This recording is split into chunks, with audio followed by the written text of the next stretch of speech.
අයිබෝන් සියලු දෙනාටම සුබ අලුත් අවුරුද්දක් වේවා කියලා ඉස්සෙල්ලම ප්‍රාර්ථනා කරනවා. මම හිතන්නේ මේ වෙනකොට මම හෑන්ඩ් අවුට්ස් දෙකකුයි අසයින්මන්ට් එකකුයි එවලා තියෙනවා. අපි ඉස්සෙල්ලා හෑන්ඩ් අවුට් එක සාකච්ඡා කරලා ඊට පස්සේ බලමු අසයින්මන්ට් එක කරලා නම් එහෙමයි නැත්නම් ඊළඟ සතියේ බලමු අසයින්මන්ට් එකේ තත්ත්වය මොකක්ද කියන එක. චර මෙතෙක් අපි කතා කරගෙන ආවේ මුල්‍ය ආයතන තමන්ගේ ගණදනකරුවන් වෙනුවෙන් එහෙම නැත්නම් මහජනතාව වෙනුවෙන් මොනවාද ඉදිරිපත් කරන මුල්‍ය නිමැවුම් කියලා. අපි එකේදී ඩිපොසිට් පැත්තේ තියෙනවා කතා කරා. හේතුව මුල්‍ය ආයතන මේ මුල්‍ය පද්ධතිය තුළ අරමුදල් ගලා යාමට විශාල මෙහෙයක් කරනවා. අරමුදල් ගලා යන්නේ මම ආයෙ මතක් කරනවා නම් අරමුදල් ඇති අතිරික්ත අරමුදල් තියෙන තැන්වලින් අරමුදල් හිඟ ඒකක වලට. ඒතර අරමුදල් හිඟ ඒකක ව්‍යාපාර ඒකක කර්මාන්ත ඒගොල්ලන්ට තමන්ගේ ව්‍යාපාර කර්මාන්ත ඒවා පවත්වාගෙන යන්නේ. ඒතර ඒවා ආර්ථිකය තුළ නිෂ්පාදන සහ සේවා සැපීමේ ක්‍රියාවලිය වැදගත් මෙහෙයක් කරනවා. ඒතර අරමුදල් ගලා යාම මූලිකම ක්‍රම දෙකකට වෙනවා කියලා මම කිව්වා. එකක් තමයි මුදල් අතරමැදිකරණය හරහා අරමුදල් ගලාගෙන යනවා බැංකු පද්ධතිය සහ අනිකුත් ලියාපදිංචි මුල්‍ය සමාගම් හරහා. අනිත් පැත්තේ මුල්‍ය වෙළඳපළ තුල අරමුදල් ගලාගෙන යනවා. ඒවා ඩිරෙක්ට් ෆිනෑන්ස් ඍජු මුදල්. අතරමැදිකරණයේදී අපි යන්නේ ඍජු මුදල් නෙමෙයි වක්‍ර මුදල්. මොකද ඍජු මුදල් කිව්වම අපි දන්නවා අපි කරපු ආයෝජනය කොතනද තියෙන්නේ, දැන් ඒකට මොකද වෙන්නේ කියන එක නේ. මම නැවත මතක් කරනවා. අනිත් අරමුදල් අපි දන්නේ නැහැ ඒකට මොකද වෙන්නේ කියලා. මොකද මේ අරමුදල් බාරගත්තු බැංකුවේ ආයතන ඒ අරමුදල් පූල් කරලා එකතු කරලා මොබිලයිස් කරලා ඒගොල්ලන්ට කැමති ආයෝජන වල දානවා. අවසානයේදී අපි දන්න දේ තමයි මගේ ඩිපොසිට් එක මැචුර් වුණාම එහෙම නැත්නම් මගේ සේවිංස් එකෙන් සල්ලි ගන්න වුණාම මම බැංකුවට ගිහිල්ලා ඉල්ලුවාම මට ඒක ලබා ගන්න පුළුවන් කියන එක අදාළ පොලියත් එක්ක. ඉතින් ඒ අවශ්‍යතාවය සම්පූර්ණ කරගන්න මොකද ඒක ආර්ථික කටයුතු මේ යවන ගතික අවශ්‍යතාවය. ආර්ථිකය මෙහෙවන්න අවශ්‍ය වෙන අරමුදල් හරියට නිකන් අපේ ඇඟේ රුධිරය වගේ තමයි අවශ්‍යයි. කවුද ස්පීක් මයික් එක ඔන් කරගෙන ඉන්න එපා. මොනාර තිබුණොත් ඔන් කරලා කතා කරන්න. නිකන් ඔන් කරගෙන ඉන්න. අරමුදල් ගලාගෙන යන්න අවශ්‍ය වෙනවා ආර්ථික ක්‍රියාකාරකම් වලට. ඒතර ඒකෙදී මේ අරමුදල් දායකත් එමෙත අරමුදල් සපයා දෙන ගනුදෙනුකරුවන් සාමාන්‍ය පුරවැසියන් මේගොල්ලන්ගේ ආරක්ෂාව තහවුරු කරන එක තමයි අපි මේකෙදී කතා කරන්නේ. ඒතර මූලිකව අපි කතා කරා ආයෝජන කරන තැන්පතු කරන ගනුදෙනුකරුවන් විශේෂයෙන්ම ආයෝජකයන් තැන්පත්කරුවන්ට මොනවාද තියෙන මුල්‍ය නිමැවුම් මුල්‍ය වෙළඳපළ තුලත් මුදල් අතරමැදිකරුවන් තුලත්. ඒගොල්ලෝ තමයි වැදගත්ම පාර්ශවය ආර්ථිකයේ අතිරික්ත අරමුදල් ආයෝජනය කරනවා ආර්ථිකයේ විවිධ කටයුතු වල ඍජුව හෝ අක්‍රව. ඊළඟ කණ්ඩායම මම අර මුල්‍ය උපසටහනකින් පෙන්නුවා. ඊළඟ කණ්ඩායම තමයි අරමුදල් අවශ්‍යය. මේ ආර්ථිකය තුළ අරමුදල් අවශ්‍යයි. ඒගොල්ලන්ගේ ප්‍රධාන කාරණා දෙකයි. එක්කෝ ප්‍රාග්ධනයට. හරි? එහෙම නැත්නම් වර්කින් කැපිටල් එකට. කාර්ක ප්‍රාග්ධනයට හෝ ස්ථාවර ප්‍රාග්ධනයට කර්මාන්ත පවත්වාගෙන යන්න, ව්‍යාපාර පවත්වාගෙන යන්න, ආර්ථික කටයුතු කරන්න අරමුදල් අවශ්‍යයි. ඊට අමතරව එදිනෙදා පුරවැසියන්ගේ නොයෙකුත් දෛනික අවශ්‍යතා, පාරිභෝගික අවශ්‍යතා, නිවාස අවශ්‍යතා, මේ වගේ ගොඩක් දේවල් තියෙනවා. ඒවටත් මුදල් අවශ්‍යයි. ඒකට මේ මුදල් අවශ්‍යයට මුදල් ලබා ගන්නත් මුල්‍ය නිමැවුම් මේ වෙළඳපොළ තුළ තියෙනවා. විශේෂයෙන්ම බැංකු සහ මුල්‍ය ආයතන තුළ මුදල් ලබා ගන්න අවශ්‍යයට. ඒගොල්ලන්ගේ බැංකුවල ප්‍රධාන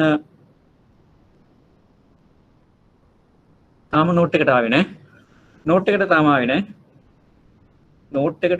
නැහැ. මම මේ දැන් පොඩි රීකැප් එකක් කරන්නේ. අවුරුද්දකට පස්සේ නේද හම්බෙන්නේ. මේ මුදල් අවශ්‍යයට මුදල් ලබා ගන්න විශේෂයෙන්ම බැංකු පද්ධතිය හරහා සහ ඒ මුල්ල සමාගම් හරහා විවිධ මුල්ල නිමැවුම් තියෙනවා.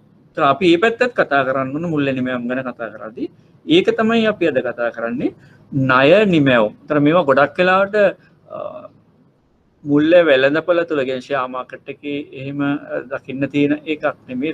ඒක දැන් අපි කවුරුහරි ෂෙයාර්ස් දාලා මාකට් එකට ඒ අරමුදල් ගත්තොත් ඒක සිද්ධ වෙනවා. නමුත් මූලිකවම තියෙන්නේ ඒතර ඒක අපි අරකදී කතා කරා. මෙතෙන්දි තියෙන්නේ ණය නිමැවුම් විදියට අර මුදල් අතරමැදි කරුවන් ගනුදෙනු කරුවන්ට පුරවැසියන්ට ඉදිරිපත් කරන මුල්ල නිමැවුම් වර්ග කීපයක් තියෙන්නේ. right. දැන් පේනවනේ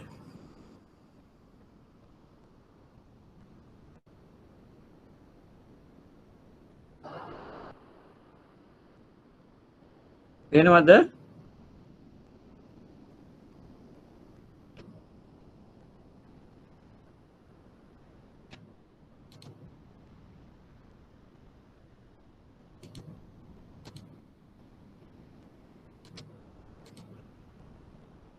නොටේ පේනවනේ? පේනවා සර්. right okay. මුල්‍ය ආයතන තම ගණදන කරන්න විවිධ අවශ්‍යතා සඳහා අරමුදල් සම්පාදනය කරන නිමැවුම් තමයි මේ ණය නිමැවුම් කියන්නේ. ණය නිමැවුම් ලබාගත් ගණදන කරුවන් මුල්‍ය ආයතන සමග එකඟ වෙච්ච කොන්දේසි අනුව මේ අදාළ පොලියත් එක්කලා නැවත මේ මුදල් අපොස ගෙවනවා. ඒතර විශේෂයෙන්ම මෙතන මුල්‍ය අතරමැදි කරුවන් හරහා බැංකු පද්ධතිය සහ අනෙකුත් ලියාපදිංචි ඔය මුල්‍ය සමාගම්, කල්බද සමාගම් වගේ ඒවා හරහා තමයි මේ මුල්ල නිමැවුම් ඉදිරිපත් කරන්නේ ණය අවශ්‍යතා අරමුදල් අවශ්‍යතා තියෙන අයට. එම ණය පොලිය මුල්ල ප්‍රධාන ආදායම් මාර්ගයයි. ඒතර මම ඔයගොල්ලන්ට බැංකර්ස් ඉක්වේෂන් කියලා පෙන්නුවා සූත්‍රයක්. ඒකෙදි බැංකු ණය සපයලා ආදායමක් ලබනවා. ඒ වගේම බැංකු තැන්පතු ලබාගෙන ඒකට වියදමක් දරන. ඒතර මේ තැන්පතු පොලිය සහ ණය පොලිය අතර වෙනස තමයි බැංකුවේ සුද්ධ ආදායම වෙන්නේ. මේ ආදායම වෙන්නේ. ඒ ආදායමෙන් අනිකුත් ඔපරේෂනල් කොස්ට් එක මේ අයින් සහ ප්‍රොවිෂන්ස් එහෙම අයින් කරාම ඉතුරු වෙන එක තමයි සුද්ධ ආදායම වෙන්නේ.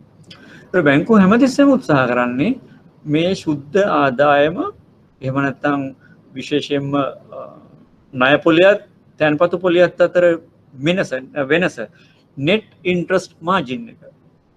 තැන්පතු සඳහා පොලියක් ගෙවනවා, ණය සඳහා පොලියක් ගන්නවා. ඒ දෙක අතර වෙනස පොලි සුද්ධ පොලි වෙනස net interest margin. ඒක තමයි බැංකුවේ ආදායම වෙන්නේ.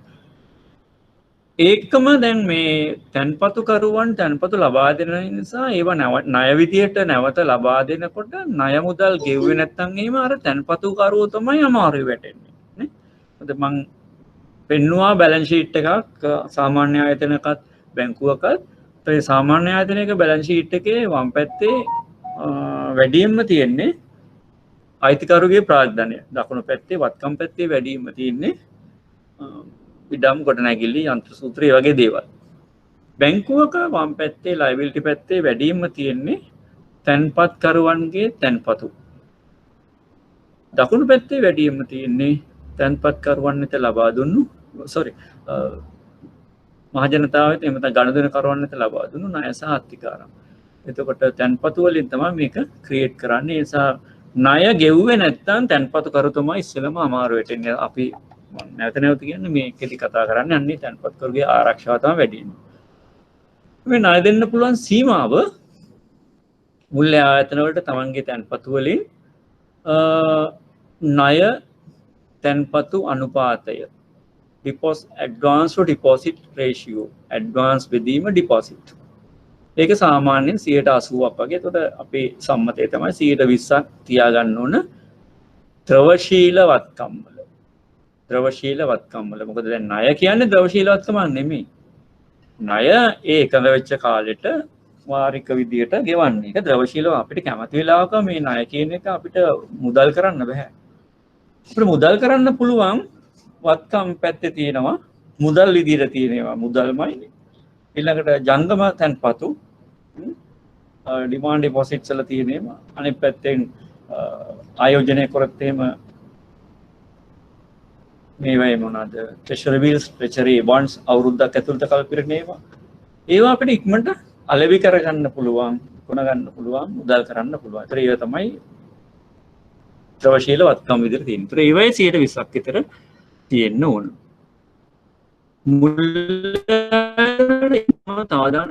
ණය මුල්‍ය නිමැවුම මුල්‍ය ආයතනට අවදානම ගෙන දෙනවා. ඒතර මූලික අවදානම තමයි ණය අවදානම. ලබාගත් ණය අපසු ගෙවයිද නොගෙවයිද කියලා තියෙන අවදානම. ඒතර අපසු නොගෙවුවොත් එතන ණය අවදානමක් ක්‍රියේට් වෙනවා. ඒතර මේ ණය මත පදම් වෙච්ච තැන්පතුව අවදානමට ලක් වෙනවා. ඒතර ක්‍රෙඩිට් රිස්ක් ණය අපසු පැහැරහැරියට තියෙන මූලික ණය අවදානම එවිට මුල්‍ය ආයතන වල තැන්පත් කරන තම තැන්පත් ලබා ගැනීමේදී මේ කතන්දරය තමයි දිගටම කියන්නේ. හරි. අනිවාර්යෙන්ම ණය මුල්‍ය ආයතන ණය මූලධර්ම ක්‍රෙඩිට් ප්‍රින්සිපල්ස් අපිට ආවට ගියාට ණය දෙන්න බෑ. යම්කිසි ක්‍රමවේදයකට මූලික මූලධර්ම කීපයක් තියෙනවා. ඒවා අනුගමනය කරමින් තමයි මේ ණය ලබා දෙන්න ඕන. ඒතර ඕගලන්ට ණය කළමනාකරණයේදී DABF වල තියෙන ණය කළමනාකරණයේදී මේ දේවල් ඉගෙන ගන්න පුළුවන්.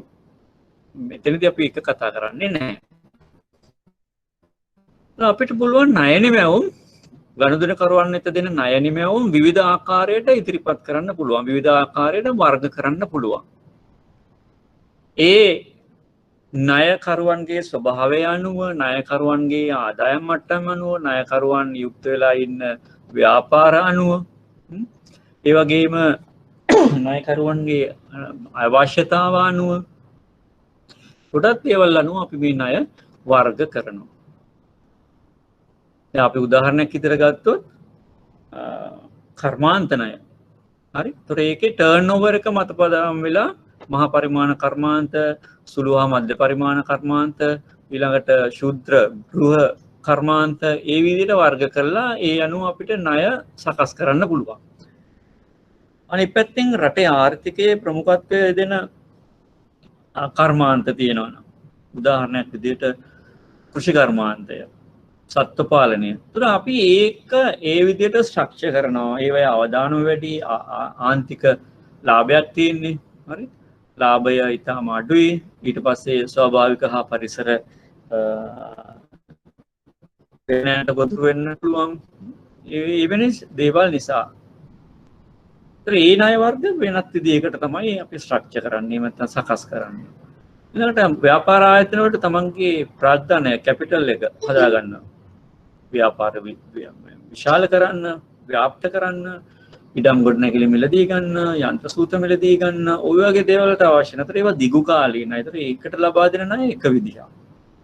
ඊළඟට ව්‍යාපාරයේ ඉදිරිදා කටයුතු කරන්න කාර්ක ප්‍රාග්ධනය ලබා දෙන්න ඒ ණය එක විදිහක්. ඔය වගේ ගොඩාක් ණය වර්ග තියෙනවා. ඒ ණය දැන් ගෘහ ඒකකවලට household units වලට කාන්තාවන්ට. ඒතකොට ඒගොල්ලන්ට අවශ්‍ය වෙන විවිධ අවශ්‍යතා එක්කෝ දරුවන්ගේ අධ්‍යාපන පහසුකම්, එක්කෝ දරුවන්ගේ එක්කෝ සෞඛ්‍ය පහසුකම්, එදිනෙදා මොනවා හරි හදිසි අවශ්‍යතා, දරුවන්ගේ විවිධ අවශ්‍යතා, තම තමන්ගේ විවිධ අවශ්‍යතා. ඒතර ඒගොල්ලන්ට ණය ගන්න පුළුවන් විදිය වෙන විදියක්. අන්න ඔය වගේ ගොඩාක් ආකාරයට මේ ණය වර්ග කරනවා, ණය සකස් කරනවා. ඒකට පදනම වෙලා තියෙන්නේ ණයකරුවන්ගේ ස්වභාවය, ණයකරුවන්ගේ ව්‍යාපාරවල ස්වභාවය, ඊළඟට ආර්ථිකය තුළ ප්‍රමුඛත්වය ලබා දෙන්න ඕන ව්‍යාපාර හෝ කර්මාන්ත මොනවද කියන එක මත සහ රජය විසින් මොනවද අයවැය ලේඛනය මගින් වරින් වර ප්‍රමුඛත්වය දිය යුතු කර්මාන්ත හා සේවාංශ පිළිබඳ ලබා දෙන මඟ පෙන්වීම. ඔන්න ඔයගේ පදනම් මත විවිධ ණය නිමැවුම් තියෙනවා. දැන් අපි මේ කතා කරන්න යන්නේ එක වර්ගයක ණය නිමැවුම. අයිරා. හරි. මොනවද අයිරා කියන්නේ? අයිරා කියන්නේ එක වර්ගයක ණය නිමැවුම. බලන්න මේ කවුරුර කියන්න අයිරා ඔය බැංකුවල වැඩ කරන අය ඉන්නවනේ නේ. අයිරා කියන්නේ මොනවද? ඕවර්ඩ්‍රාෆ්ට්.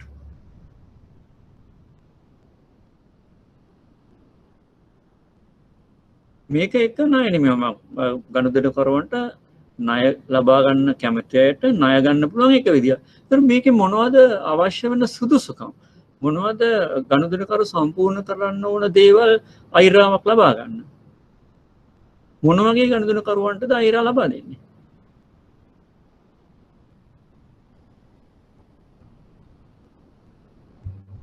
මේ වාණිජ්‍ය බැංකු ජංගම ගිණුම් හිමියන්ට. එතකොට ජංගම ගිණුමක් තියෙනවා අනිවාර්යයෙන් වාණිජ්‍ය බැංකුවක් වෙන්න ඕන. කොමර්ෂල් බැංක් එකක්. මොකද අනිත් කිසිම බැංකුවකට ජංගම ගිණුම් පවත්වාගෙන යන්න බැහැ වාණිජ්‍ය බැංකුව හැර. ශ්‍රී ලංකා මහා බැංකුවෙන් ඒකට අවසර දෙන්නේ නැහැ. වාණිජ්‍ය බැංකුවල ජංගම ගිණුම් පවත්වාගෙන යන ගිණුම් හිමියන්ට ඔවුන්ගේ ගිණුම ක්‍රියාත්මක කරන ආකාරය බැංකුවත් එක්ක තියෙන සබඳතාවය මත යහපත් සබඳතාවයක් තියෙනවා නම් කලින් අරගෙන යහපත් විදිහට ගෙවලා තියෙනවා නම් මත ඊළඟට ණය ගන්න එක්කෙනාගේ අවශ්‍යතාවය මත පදනම් වෙලා ජංගම ගිණුමේ ශේෂය ඉක්මවා තියෙනවා නම් යම් ශේෂයක් බැර ශේෂයක් අපිට රුපියල් ලක්ෂයක් කියලා තියෙන්නේ. ඒතර ඒ ගනුදෙනුකාරට අවශ්‍ය වෙන ලක්ෂ 2ක් ගන්න අන්නේ ජංගමයේ ලක්ෂයට අමතරව තව ලක්ෂයක් ජංගම ගිණුම හර කරලා ලබා දෙන්න පුළුවන් අයිරා යටතේ. අර කියන සුදුසුකම් සම්පූර්ණ කරනවා. සාමාන්‍යයෙන් බැංකුවක් ජංගම ගිණුමක් විවෘත කරලා ජංගම ගිණුම මාස 6ක් විතර ක්‍රියාත්මක කරනකොට ඒ ගිණුම් කරුගේ ස්වභාවය සම්බන්ධයෙන් යම් අවබෝධයක් ගන්නවා අරගෙන ඒ අදාළ විදියට සුදුසු පරිදි ගිණුම අයිරා කරලා ලබා දෙන්න පුළුවන්. අනිවාර්යයෙන්ම ජංගම ගිණුමක් හිමියෙක් වෙන්න ඕන. බැංකුව සමග යහපත් සබඳතා පවතින්න ඕන. ජංගම ගිණුම අවම වශයෙන් මාස 6කට වඩා පැරණි වෙන්න ඕන. කලින් ලබාගත් එමෙතන අය මේ ජංගම ගිණුමේ ටර්න් ඕවර් එක ගිණුමට මුදල් වැටෙනවා ගිණුමෙන් මුදල් ගන්නවා ඒක ප්‍රමාණවත් පරිදි ඒක ප්‍රමාණවත් පරිදි තියෙන්න ඕන. අපිට රුපියල් 10000ක් විතර මාසෙකට බැර වෙනවා. ඉතින් එයා ලක්ෂයක විතර අයිරාවක් ඉල්ලනවා. එහෙම වෙන්න බෑ. හැම මාසෙම සල්ලිත් වෙනවා. එහෙම නෙමෙයි අඩුම ගානේ අයිරා කරන ප්‍රමාණය වගේ 5 ගුණයක් විතර වගේ. මේ ජංගම ගිණුම කරන මුදල් උවමාරු වෙලා තියෙන්න ඕන. ඒකෙන් කියන්නේ නෑ බැලන්ස් එකක් තියෙන්න ඕන කියන එක. සල්ලි මුදල් වැටෙන්න ඕන. එයාට ඒක ගෙවන්න පුළුවන් කියලා අදහසක් එන්නේ බැංකුවට ඒකෙන් තමයි. මෙන්න මේ අවශ්‍යතාව ටික සම්පූර්ණ කරාම ලබා දෙන්න පුළුවන් අයිරා. අයිරා අපිට වර්ග කරන්න පුළුවන් ආකාර දෙකකට. తాවකාලික අයිරා සහ ස්ථාවර අයිරා කියලා. හරි? తాවකාලික අයිරා. తాවකාලික අයිරා කියන්නේ දින 90ක් සමහරට 180කුත් පුළුවන් 80ක් වගේ කාලයකට ලබා දෙන පහසුකමක්. ඒ කියන්නේ තමන්ගේ ගිණුම ශේෂය ඉක්මවා ගිණුම අයිරා කරලා දින 90කින් පියවන්න එමෙත දින 180කින් පියවන්න දින 30කින් පියවන්න වගේ පුළුවන්. බොහෝ විට දින 90ක් තමයි ලබා දෙන්නේ. ඒක මාස 3ක කාලයක්. ඊට වඩා අඩු කාලයකට උනත් පුළුවන්. සති දෙකකට මාසෙකට දින 45කට එහෙම පුළුවන්. ඒත් මේක සාපේක්ෂව අයිරා සඳහා එදිනෙදා කාරක ප්‍රාර්ථනා අවශ්‍යතා සඳහා ලබා දෙන අයිරා වලට අය කරන පොලිය සාපේක්ෂව ඉහළයි. සාපේක්ෂව ඉහළයි. විශ්වාස ඉතා මෙතන ඉහත නෙමෙයි ඉතා විශ්වාසවන්ත යහපත් ගිණුම් සම්බන්ධතාවයක් ඇති ගනුදෙනුකරුවන්ට තමයි ලබා දෙන්නේ. මොකද හේතුව සමහර වෙලට අයිරාවක් ලබා දෙනකොට සුරැකුම් කියන මොකද ණයක් ලබා දෙන මූලික මූලධර්ම වල අපි එකක් තියෙනවා ක්‍රෙඩිට් ප්‍රින්සිපල්ස් කියලා C5 character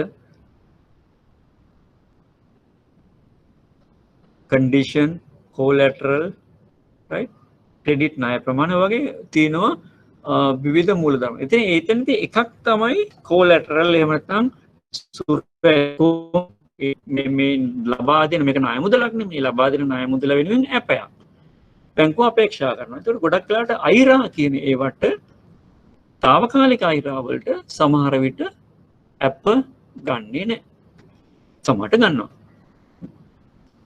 ඒ නිසා අනිවාර්යයෙන්ම අවදානම වැඩි. කිසිම අපයක් නැතුව සහතිකයක් නැතුව බැංකුව විසින් ගනුදෙනුකරුට තමන්ගේ ගිණුමේ ශේෂයට වැඩි මුදල් ගන්න අවස්ථාව දෙනවා. අර තියෙන යහපත් සම්බන්ධතාවය උඩ. එයා මේක ගෙවයි කියන ඊට මේ ලොකු බලාපොරොත්තුව මත. නිසා මේකට මේකේ අවදානම වැඩි. මේකේ අවදානම වැඩි සාපේක්ෂව. අපි අර අවදානමට එරෙහිව ප්‍රතිලාභ ග්‍රාෆ් එක මතක ඇතිනේ. අවදානම ඉහළ නම් අපි බලාපොරොත්තු වෙනවා ඉහළ ප්‍රතිලාභයක්. ඒ කියන්නේ ඉහළ ප්‍රතිලාභයක් කියන්නේ පොලිය වැඩි. අන්නේ අනුව තමයි මේකේ පොලිය අනුපාතිකය සාපේක්ෂව ඉහළ අගයක් අය කරන්නේ. ඒතර අපිට පුළුවන් తాවකාලික අයිරාත් తాවකාලික අයිරාත් ඒ කියන්නේ ගනුදෙනු කරුවන්ට එදිනෙදා තමන්ගේ කාර්ය ප්‍රාර්ථන අවශ්‍යතා on and off වරින් වර ඇතිවෙන හදිසි අවශ්‍යතා වලට ගිණුම අයිරා කරලා ගන්න පුළුවන්. උදාහරණයක් ගත්තොත් වෙලෙන්දෙක් සාමාන්‍ය වෙලෙන්දෙක් එයා අපේක්ෂා කරනවා සිංහල අවුරුදු කාලයට තමගේ අලවිය වැඩි වෙයි කියලා. ඒ හින්දා එයා බඩු තොග රැස් කරගන්න උනන්දු වෙනවා. දැන් මේ තියෙන තත්ත්වෙත් එක්ක සංසන්දනය කරන්න එපා. මේ රටේ තියෙන කොවිඩ් වසංගත තත්ත්වෙත් එක්කලා ආර්ථික කටයුතු නෙමෙයි එදිනෙදා ජීවන කටයුතු නිසි පරිසිද්ධ වෙන්නේ නැහැ. නමුත් හරියට සිද්ධ වෙනවා නම් නත්තල් කාලයට අවුරුදු කාලයට වැඩි වෙනවා සේල්ස් වැඩි වෙනවා නේ. ඇඳුම් පැළඳුම් වෙන්න පුළුවන්. ඒ වගේම වෙනත් දේවල් වෙන්න පුළුවන්. පරිභෝජනය කරන භාණ්ඩ. ඒ නිසා අනිවාර්යයෙන්ම වෙලෙන්දොත් තොග රැස් කරනවා. අන්න වෙලෙන්දන්ට අවශ්‍ය වෙනවා අතිරේක අරමුදල් මේ තොග එකතු කරගන්න.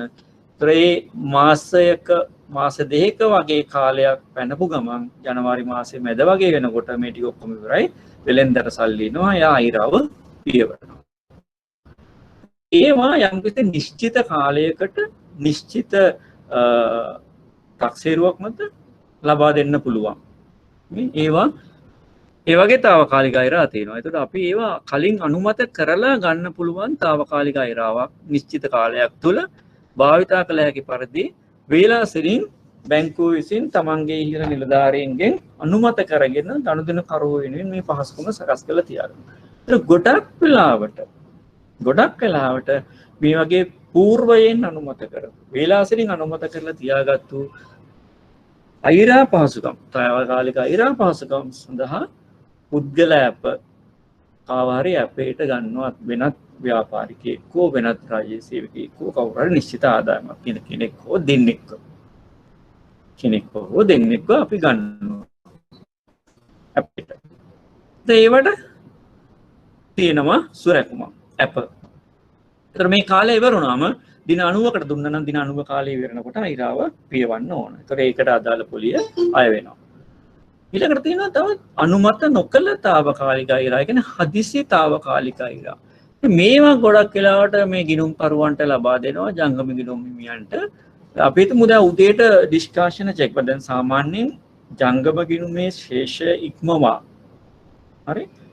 චෙක්පත් නිකුත් කරන්න බෑ. ඒක අපරාධමය වරදක්. මොකද හේතුව ජංගම චෙක්පත් මත ගනුදෙනු කිරීම තුලින් අපේක්ෂා කරනවා මුදල් හා සමානවම ඒ ගනුදෙනු කරන අනිත් පාර්ශවයට චෙක්පත ලබාගත් පාර්ශවයට මුදල් ලබා ගන්න පුළුවන් කියලා. අපිට එහෙම වුණොත් තමයි මේ ආර්ථික කටයුතු විශ්වාසවන්තව හොඳින් සිද්ධ වෙන්නේ. දැන් කවුරු හරි පොඩි නිෂ්පාදකයෙක් හරි පොසොජල් නිෂ්පාදකයෙක් නිෂ්පාදකයෙක් එයා ගාවත් 4-5 දෙනෙක් වැඩ කරනවා. එයා ගිහිල්ලා කඩවලට මේවා දාලා ඉවරලා එයාට චෙක්පත් ලැබෙනවා. මේ චෙක්පත බැංකුවට ඉදිරිපත් කරාම මේක රිටර්න් වෙනවා නම් චෙක්පතට මුදල් ලැබෙන්නේ නැත්නම් අර නිෂ්පාදකයාට තමන්ගේ සේවකයන්ට වැටුප් ගෙවන්න බෑ. ඊළඟ නිෂ්පාදනය කරගන්න බෑ. ඉතින් මේ මනුස්සයා සම්පූර්ණයෙන්ම කඩාගෙන වැටෙනවා. ඉතින් අන්න ඒ නිසා ඒක බලක්වා ගන්න මේක අපරාධ නීතියට අතලවත් කරලා තියෙන්නේ ජංගම ගිණුම් හිමියෙක් තමන්ගේ ගිණුමේ ශේෂය සම්බන්ධයෙන් අවබෝධයක් ඇතුව චෙක්පත් නිකුත් කරන්න ඕන. ඒතර යම් චෙක්පතක් නිකුත් කරොත් ඒ චෙක්පත බැංකුවට ලැබීමට පෙර ගිණුමේ ශේෂයක් තියෙන්න ඕන. එහෙම නැතිනොත් චෙක්පත බැංකුවට රිටර්න් කරලා රිමාක් එක prefer to drawer කියලා දාලා ඒ චෙක් පතේ නමින් චෙක් පත අතේ තියෙන එක්කෙනාට අර ගිණුම් හිමිකරුට විරුද්ධව අපරාධ උසාවියේ මහේස්ත්‍රාත් උසාවියේ නඩු පවරන්න පුළුවන්. මේවා සිවිල් දේවල් නෙමෙයි. මහේස්ත්‍රාත් උසාවියේ නඩු පවරන්න පුළුවන්. අලාභය අය කරගන්න පුළුවන්. එහෙම නැත්නම් ගනුදෙනුකරු එහෙම නැත්නම් ජංගම ගිණුම් හිමියා බැංකුවත් සමග වේලාසනය සාකච්ඡා කරගන්න ඕන පූර්වයෙන් අනුමත කරපු తాවකාලික අයරාවක් තියාගෙන ඉන්න ඕන. දැන් ඒ වගේ එකක් නෙමෙයි මෙතන. දැන් සමහර වෙලාවට ඔය අපේ ගනුදෙනුකරුවන්ගේ ස්වභාවය අනුව එයා චෙක්පත් ලියනවා මේ ශේෂය නෑ. සමහරට බැංකුවෙන් අහලා ඉවරලා බැංකුවෙන් කියනවා මෙච්චරක් කියලා. ඒතර දුවගෙන ඇවිල්ලා උදේට චෙක් ටික රිටර්න් කරන්න ඉස්සෙල්ලා සල්ලි දානවනේ. ස්වභාවයක් තියෙන්නේ. සමහර ඔය අතර හොඳ ගනුදෙනුකරුවෝ ඉන්නවා. ඒ ගනුදෙනුකරුවන්ට බැංකුකරු ඒ තියෙන සම්බන්ධතාවය උඩ යම්කිසි ප්‍රමාණයට යාට දීලා තියෙන බලතල අනුව චෙක්පත් ටික ගෙවලා ගිණුම ඉරා කරනවා. ඒවා තමයි අනුමත නොකළ తాවකාලික අයිරා. එදිනෙදා නිෂ්කාශනයේ ලැබෙන චෙක්පත් ගෙවීමට. දැන් ස්ථිරතාවකාලික අයිරාවක් හෝ අනුමත කළපු ස්ථිර අයිරාවක් හෝ අනුමත නොකරපු తాවකාලික අයිරාවක් හෝ ඒකේ ශේෂයත් ඉක්මවා ආයෙ එන්න පුළුවන් චෙක්පත් නිෂ්කාශනය. ඒකත් එන්නේ අනුමත නොකළ తాවකාලික අයිරාවකට. ඒවත් සමහරලාට කළමනාකරුවෝ ගනුදෙනුකරුවෝ භාවිතා කරන්න ඉඩ දෙනවා. අනිවාර්යයෙන්ම මෙවැනි తాවකාලික අයිරා එදිනම හෝ ඊට පසු දින ඉක්මනින් ගෙවලා ඉවර කරන්න ඕන. මොකද හේතුව කිසිම අපයක් සුරැකුමක් නැහැ. බැංකුව පැත්තෙන් තමයි මේක ක්‍රියේට් කරන්නේ. මේක නිර්මාණය කරන්නේ බැංකුව පැත්තෙන්. ඒතර අනුමතතාවකාලික අයිරාව නිර්මාණය කරන්නේ ගනුදෙනුකරුගේ පැත්තෙන්. ඒතර එයා අප අරගෙන ඇවිල්ලා දෙන්නේගේ අපේ දීලා එහෙම කරගෙන යනවා. මේක බැංකුව පැත්තෙන් අනුමත නොකළ ඒවා බැංකුව පැත්තෙන් වෙන නිසා බැංකුව ඉන්නේ ඉතාම ඉහළ අවදානමක. ඉතාම ඉහළ අවදානමක. ඒ හින්දා ඒක සාමාන්‍යයෙන් ඉතා විශ්වාසවන්ත ගනුදෙනුකරුවන්ට තමයි ලබා දෙන්නේ. තාවකාලික අයිරා වර්ග දෙකයි ගනුදෙනුකරුවන්ගේ එදිනෙදා කාරක ප්‍රාග්ධන අවශ්‍යතා සම්පූර්ණ කරන්න තියෙන අවදානම වැඩි අයකරන පොලිය අනුපාතිකය ඉහළ ණය නිමැවුම. අපි ඊළඟට බලමු ස්ථාවර එහෙම නැත්නම් ස්ථීර අයිරා. తాවකාලික නෙමෙයි ස්ථීර අයිරා. ඒතර ස්ථීර අයිරා කියන්නේ අපි හිතමු නිෂ්පාදන ආයතනයක් තියෙනවා. මොනවා හරි නිෂ්පාදනය කරනවා. චීන්ත නිෂ්පාදනය කරනවා වෙන්න පුළුවන්. එහෙම නැත්නම් අපනයනය සඳහා යම්කිසි දෙයක් නිෂ්පාදනය කරනවා වෙන්න පුළුවන්. කොළු බඩු හෝ වෙනත් දේවල්. යම් කර්මාන්තකරුවෙක් වෙන්න පුළුවන්. ඕනම කෙනෙක්. ඒතර එයාගේ නිෂ්පාදන චක්‍රය අනුව ප්‍රොඩක්ෂන් සයිකල් එක අනුව එයාට යම්කිසි කාලයක් ගත වෙනවා තමන්ගේ නිෂ්පාදන වලට මුදල් බවට පරිවර්තනය වෙන්න. දැන් නිෂ්පාදකයා අමුද්‍රව්‍ය මිලදී ගන්නවා. ඔයගොල්ලෝ අහලා තියෙන නිෂ්පාදන චක්‍රයනේ වර්කින් කැපිටල් සයිකල් එක. කාර්ක ප්‍රාග්ධන චක්‍රය අමුද්‍රව්‍ය මිලදී ගන්නවා. ඊට පස්සේ එයාගේ කර්මාන්ත ශාලා තුන ප්‍රොසෙස් කරලා උන් නිමි භාණ්ඩ බවට පරිවර්තනය කරනවා. පරිවර්තනය කරලා ඊට පස්සේ මේක අලෙවි කරනවා. ඒතර බොහෝ විට අලෙවි කිරීම දිගින් දිගටම යන එකක් නම් බොහෝ විට අලෙවි කිරීම ණය පදනම තමයි කරන්නේ. ඒතර ණයට විකුණන්නේ. ඒතර ණය ගන්න එක්කෙනා ණය ගැතියෝ මේ බඩු ණයට මිලදී ගත්තු එක්කෙනා එක වෙනවා මාසෙකින් මාස දෙකකින් මාස තුනකින් ගෙවන්න. ඒතර එයාගේ මුදල් විදියට නැවත ව්‍යාපාරයට ලැබෙන්න යම්කිසි කාල සීමාවක් ගත වෙනවා. ඒ අතර යාට මේ ව්‍යාපාරය නවත්තගෙන ඉන්න බෑ. යා දිගටම කරන්න ඕන ව්‍යාපාරය. ඒ වගේ අවස්ථාවක දිගින් දිගටම නිරන්තරයෙන්ම තමන්ගේ නිෂ්පාදන චක්‍රයේ ස්වභාවය අනුව මේ අයිරා අවශ්‍යතාවය තියෙන අයට තමයි ස්ථිර අයිරා දෙන්නේ. නිරන්තර කාරක ප්‍රාග්ධන වුණතාවයක් ඇති නිෂ්පාදන ආයතන හෝ වෙනත් ජංගම ගිණුම් හිමියන්. ඒතර ඒගොල්ලන්ගේ ධාරිතාව කැපැසිටි එක අනුව මේ අයිරාවේ ප්‍රමාණය වෙනස් වෙනවා. ඒ වගේම ඒගොල්ලන්ට ඉදිරිපත් කරන්න පුළුවන් සුරැකුම් අනුව මේක වෙනස් වෙනවා. ගොඩක් කලාවට අවුරුද්දක කාලයකට තමයි දෙන්නේ. එතකොට මේකේ අවදානම අඩුයි හේතුව අනිවාර්යයෙන්ම මේකට බැංකුව අපේක්ෂා කරනවා සුරැකුමක්. ගොඩක් වෙලාවට ගන්නේ ස්ථාවර වත්කම් ඉඩම් ගොඩනැගිලි වගේ දේවල් තමයි පොළවට සවි කරන යන්ත්‍ර සූත්‍ර ඒව තමයි ස්ථාවර වත්කම් වෙන්නේ. ඒතර ස්ථාවර වත්කමක අපය මත තමයි ස්ථිර අයිරා නිර්මාණය කරන්නේ. ඒ නිසා ඒකේ අවදානම අඩුයි. මොකද අපි විශ්වාස කරනවා මොන හරි හේතුවක් නිසා මේ ස්ථිර අයිරාව ගෙව්වේ නැත්නම් අර අපේට තියපු ඉඩම හෝ ගොඩනැගිල්ල විකිණීමෙන් අර අලාභය පියව ගන්න පුළුවන්. අපි විශ්වාස කරනවා පුද්ගලයන් දෙන්නෙක්ගේ අපේට වඩා මේක බලය වැඩි අයකර ගැනීම හැකියාව වැඩි නිසා සාපේක්ෂ අවදානම අඩුයි කියන එක පිළිබඳව බැංකු පිළි අරගෙන තියෙනවා. ඒ නිසා ඒකට ලැබෙන්න ඕන පොලිය తాවකාලික අයිරාවකට ලැබෙන්න ඕන පොලියට වඩා සාපේක්ෂව අඩුයි. අවදානම අඩු නිසා.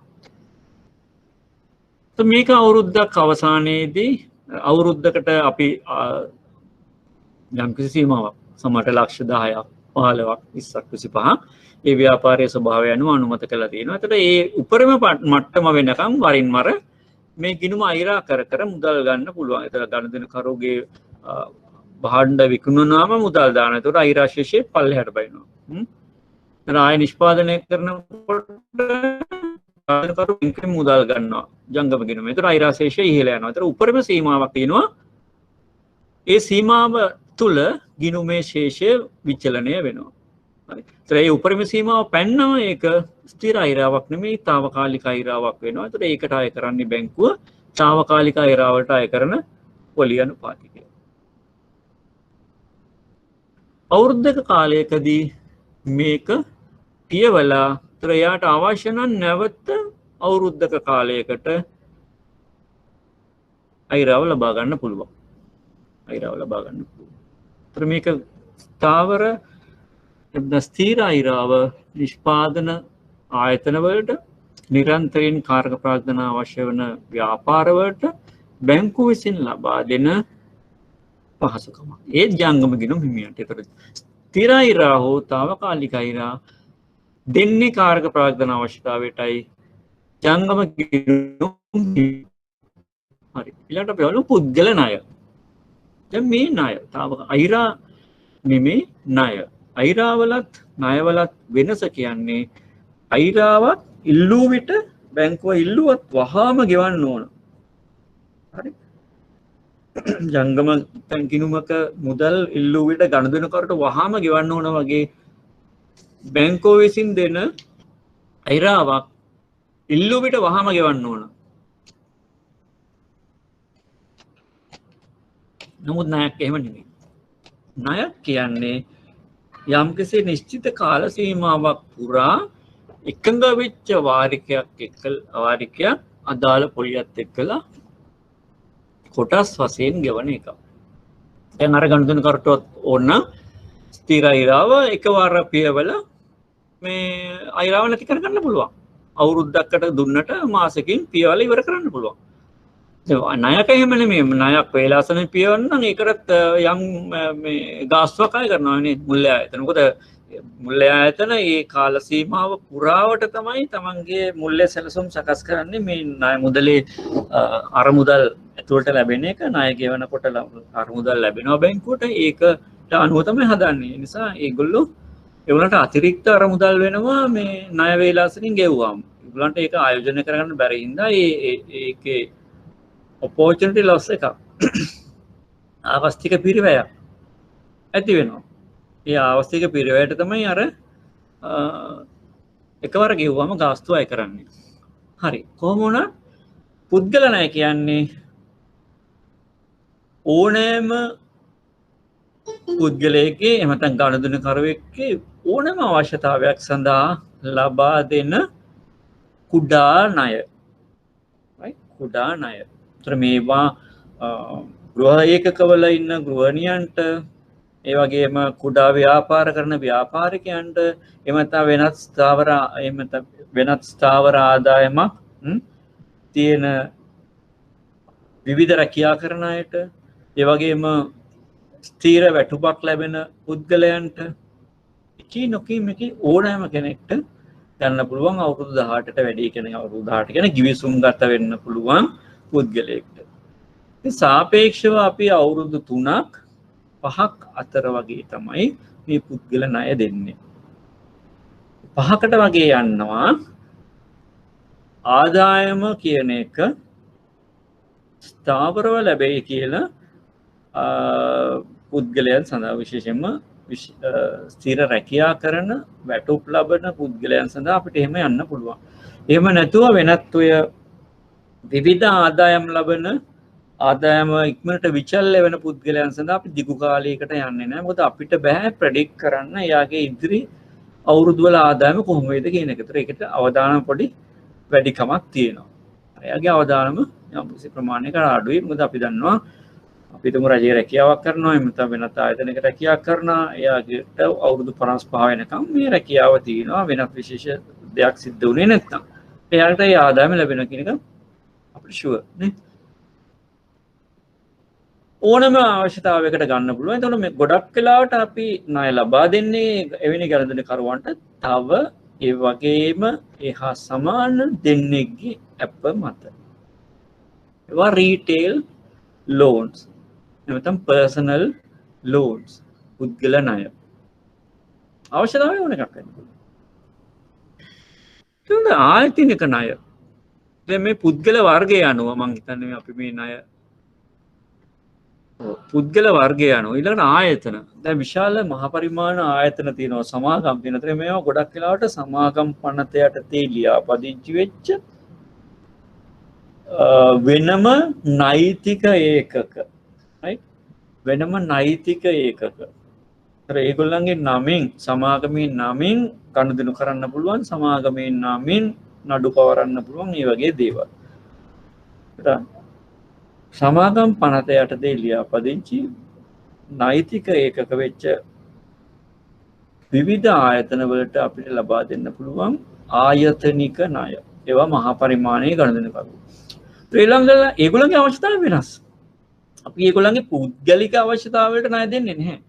ඒගොල්ලන්ට අපි ණය දෙන්නේ ඒගොල්ලන්ගේ ව්‍යාපාරික අවශ්‍යතාවලට. එක්කෝ කාරක ප්‍රාග්ධනය, එක්කෝ ස්ථාවර ප්‍රාග්ධනය. හරි. ඒගොල්ලන්ගේ ආදායම් ඒතකොට මේ තක්සේරු කරන විදිය වෙනස්. අපි ඒවා ක්‍රෙඩිට් ඇඩ්මිනිස්ට්‍රේෂන් වලදී බලන්නේ. දැන් පුද්ගල ණයක් දෙනකොට යාගේ මාසික ආදායම තමයි අපි ගන්නෙ. එක්කෝ වැටුප් පත්‍රිකාවක් ගන්නවා. එහෙම නැත්නම් එයාගේ ගිණුමක් ඔපරේට් වෙනවා නම් ඒ ගිණුමට ලැබෙන මුදල් වගේ අපි බලනවා විවිධ ආදායම් බලනවා මේගොල්ලන්. දැන් ව්‍යාපාරයක ආයතනික ගණන්කරුවෙක්ගේ අපි බලන්නේ පහුගිය අවුරුදු 3ක බැලන්ස් ෂීට්, ඔඩිටඩ් බැලන්ස් ෂීට්ස් නේ බලනවා ඒගොල්ලන්ගේ ආදායම කොහොමද ඇවිල්ලා තියෙන්නේ, මොන ෂේර්ස් වලද ඒගොල්ලෝ ඉන්නේ, මොනවද තියෙන අවදානම්. වගේ ගොඩාක් දේවල් කරනවා ඒගොල්ලන්ව ඇගීම් කරද්දී. ඒගොල්ලන්ගේ කාරක ප්‍රාග්ධන අවශ්‍යතාව සඳහා හෝ ස්ථාවර ප්‍රාග්ධන අවශ්‍යතාව සඳහා අපි කෙටි කාලීන, මධ්‍ය කාලීන, දිගු කාලීන අපි ගොඩක් වෙලාවට දිගු කාලීන අරමුදල් වලට යන්නේ, ණය මුදල් වලට යන්නේ ඒගොල්ලන්ගේ ප්‍රාග්ධන අවශ්‍යතාව. ඉඩම්, ගොඩනැගිලි, යන්ත්‍ර සූත්‍ර වගේ මිලදී ගන්න. ඒ කෙටි කාලීන ණය වලට යනවා ගොඩක් වෙලාවට කාරක ප්‍රාග්ධන අවශ්‍යතාව වෙනුවෙන්. ඒකම වුණත් ආයතනික ගණන්කරුවන්ට අවුරුදු 5ක් 8ක් අතර වගේ තමයි උපරිම කාල සීමාවකට ණය ලබා දීමට සුදුසු. මොකද අවුරුදු 5කට 8කට පස්සේ රටේ තත්ත්වය මොනවා හරි වෙලා මේ ව්‍යාපාර වලට මොහොම වේද කියන එක පිළිබඳව කාටවත් ප්‍රෙඩික්ෂන් එකක් නැහැ. විවිධ සුරැකුම් ගන්නවා මේගොල්ලන්ට. ස්ථාවරවත්කම්, ජංගමවත්කම්, ආයතනික ඇප විවිධ සුරැකුම් ගන්නවා, ලබා දෙනවා. පොලි අනුපාතිකයේ සාපේක්ෂව අඩු හේතුව මේගොල්ලෝ රටක ආර්ථිකය තුල ඉතාම වැදගත් ආර්ථික මෙහෙයක් සිදු කරන නිසා අපි මොකද හේතුව මේ ආයතනික ගණන්කරුවන්ගේ සමාජමය වටිනාකමක් තියෙනවා. ඒගොල්ලෝ ගාව විශාල සංඛ්‍යාවක් සේවකයෝ ඉන්නවා. සේවකයෝ වැඩ කරනවා. ඒ රටේ පුරවැසියෝ. ඒතර ඒගොල්ලන් රැකියා කළා ඒගොල්ලන්ගේ ජීව කියන්නේ පවුල් නඩත්තු කරනවා. මේ ආයතනයකින් තනි පුද්ගලයෙක්ට වඩා විශාල සමාජමය මෙහෙයක් තියෙනවා. ඒකට ඒගොල්ලෝ මේ පරිසරයට අවශ්‍ය නැත්නම් මිනිසුන්ට අවශ්‍ය වෙන භාණ්ඩ හා සේවා නිෂ්පාදනය කරනවා. ඒතර අපි හිතමු මේක අපනයන සමාගමක් නම් අපනයන සමාගමක් නම් රටට අවශ්‍ය වෙන විදේශ විනිමය ගේන්න මේගොල්ලෝ උදව් වෙනවානේ. ඒ වගේ ඉතා විශාල සමාජමය වටිනාකමක් ආයතනික ගනුදෙනුකරුවන්ට තියෙනවා සහ ඔවුන් ඒ නිසා මේ ලබා දෙන ණය සාපේක්ෂව ඒ වගේම මේ ආයතන ගොඩක් එස්ටැබ්ලිෂ් වෙලා නම් ස්ථාපනය වෙලා නම් රට තුල ඒගොල්ලන්ගේ ජීවිත කාලය ගොඩක් දිගුයි කියලා අපිට අපේක්ෂා කරන්න පුළුවන්. ඒතර අවදානමත් සාපේක්ෂව අඩුයි කියලා අපේක්ෂා කරන්න පුළුවන්. ඒතර මේ අවදානමේ ස්වභාවය අනුව මේ අතර තියෙන පොලි අනුපාත වෙනස් වෙනවා. නමුත් සාපේක්ෂව පුද්ගල ගණදෙනුකරුවන්ට වඩා අඩු පොලියක් තමයි මහා පරිමාණ ගණදෙනුකරුවන්ගෙන් අය කරන්නේ. ඒවා ගොඩක් වෙලාවට විචල්්‍ය පොලි අනුපාත average weighted prime lending rate. ඔය prime lending rate ප්‍රමුඛ ණය අනුපාතිකය කියන්නේ ඔන්න වගේ විශාල පරිමාණයේ ගණදෙනුකරුවන්ට ලබා දෙන ණය වල පොලි අනුපාතිකය. ඒක සාපේක්ෂව අඩුයි. සාපේක්ෂව අඩුයි. ඊළඟට තව කණ්ඩායමක් ඉන්නවා ආර්ථිකය තුල රට ඇතුලේ සුළු හා මධ්‍ය පරිමාණ කර්මාන්ත කරුවන්. ආර්ථිකයක මහා පරිමාණ ව්‍යාපාරිකයන්ට අමතරව ඉන්න මේ කණ්ඩායමේ තියෙන එක ලක්ෂණයක් තමයි මේගොල්ලන්ගේ ගෙන් ඇති වෙන්න පුළුවන් අවදානම සාපේක්ෂව ඉහළයි. ඒ වගේම මේගොල්ලෝ ඊටාම ඉක්මනට බිඳ වැටෙන්න පුළුවන් මොනවා හරි පරිසර බලපෑමක් නිසා. හරි බලපෑමක් නිසා. ඉතින් මේගොල්ලෝ අපි අර ගොඩක් තේරෙන වචනකින් හැබැයි මේගොල්ලෝ ආර්ථිකය තුල ඉතාම වැදගත් මෙහෙවරක් ඉෂ්ට කරනවා. දැන් සමහරට මේ මහා පරිමාණ කර්මාන්ත වලට අවශ්‍ය අතරමැදි භාණ්ඩ නිෂ්පාදකයෝ වෙන්න පුළුවන්. ඒ වගේම මහා පරිමාණ කර්මාන්ත වලින් කේට කරන්නේ නැති, නිෂ්පාදනය කරන්නේ නැති වෙන කුඩා සමාජ අවශ්‍යතා නිෂ්පාදනය කරන පුද්ගලයෝ වෙන්න පුළුවන්. ඒ වගේම තමයි අපි හිතමු රටක තියෙනවා පාරම්පරික කර්මාන්ත ඒවා ප්‍රමාණය අඩුයි, පරිමාව අඩුයි. නමුත් ඒක ඊටාම ඉහළ මට්ටමක තාක්ෂණයක් දැනුමක් භාවිතා කරන දේවල්. සහ අපිට අලෙවි කරගන්න පුළුවන් දේ පිත්තල කර්මාන්තය, බතික් කර්මාන්තය නේ. ඒ වගේම ඔය වෙනත් විසිතුරු බඩු නිපදවන කර්මාන්තය ගොඩක් දේවල් තියෙන්න පුළුවන්. සුළු හා මධ්‍ය පරිමාණ කර්මාන්තය යටතේ. මේගොල්ලෝ සාපේක්ෂව සංවිධිතයි. සංවිධිත නෑ මේ මුල්‍ය කටයුතු ක්‍රියාත්මක කරන ආකාරය, මුල්‍ය කටයුතු කළමනාකරන ආකාරය, හරි. ඒ වගේම මේගොල්ලෝ ගිණුම් පාත්වන විදිය, ඊළඟට මේගොල්ලන්ට මේ පිරිවැය අවම කරගන්න විදි, ඒ වගේ ගොඩාක් කළමනාකරන දැනුම සාපේක්ෂව අඩුයි. අර මහා පරිමාණ ආයතන වලට සාපේක්ෂව. ඒ නිසා මේ කණ්ඩායමට අපි වෙනම මේක ගොඩක් වෙලාවට අපි ගන්නේ ටර්න්ಓවර් එකත් එක්කලා ඒ ආයතනවල මේ කණ්ඩායම අපි වෙනම මේ බැංකු මේගොල්ලෝ සඳහා ලබා දෙනවා ණය පහසුකම්. ඒ වගේම රටේ රජයන් විසින් විවිධ අවස්ථාවලදී මේ සුළු හා මධ්‍ය පරිමාණ කර්මාන්තකරුවන් කේන්ද්‍ර කරගෙන විවිධ වැඩසටහන් දැන් පහුගිය කාලෙක තිබ්බා මේ කොවිඩ් එන්නේ ඉස්සෙල්ලා සංචාරක කර්මාන්තය වැඩි දියුණු කරන්න මහා පරිමාණ හෝටල් වලට අමතරව සුළු පරිමාණයේ අර මේ කොටේජ් ටුවරිසම්, හෝම් ටුවරිසම් මොනවාරි ඇහුවද?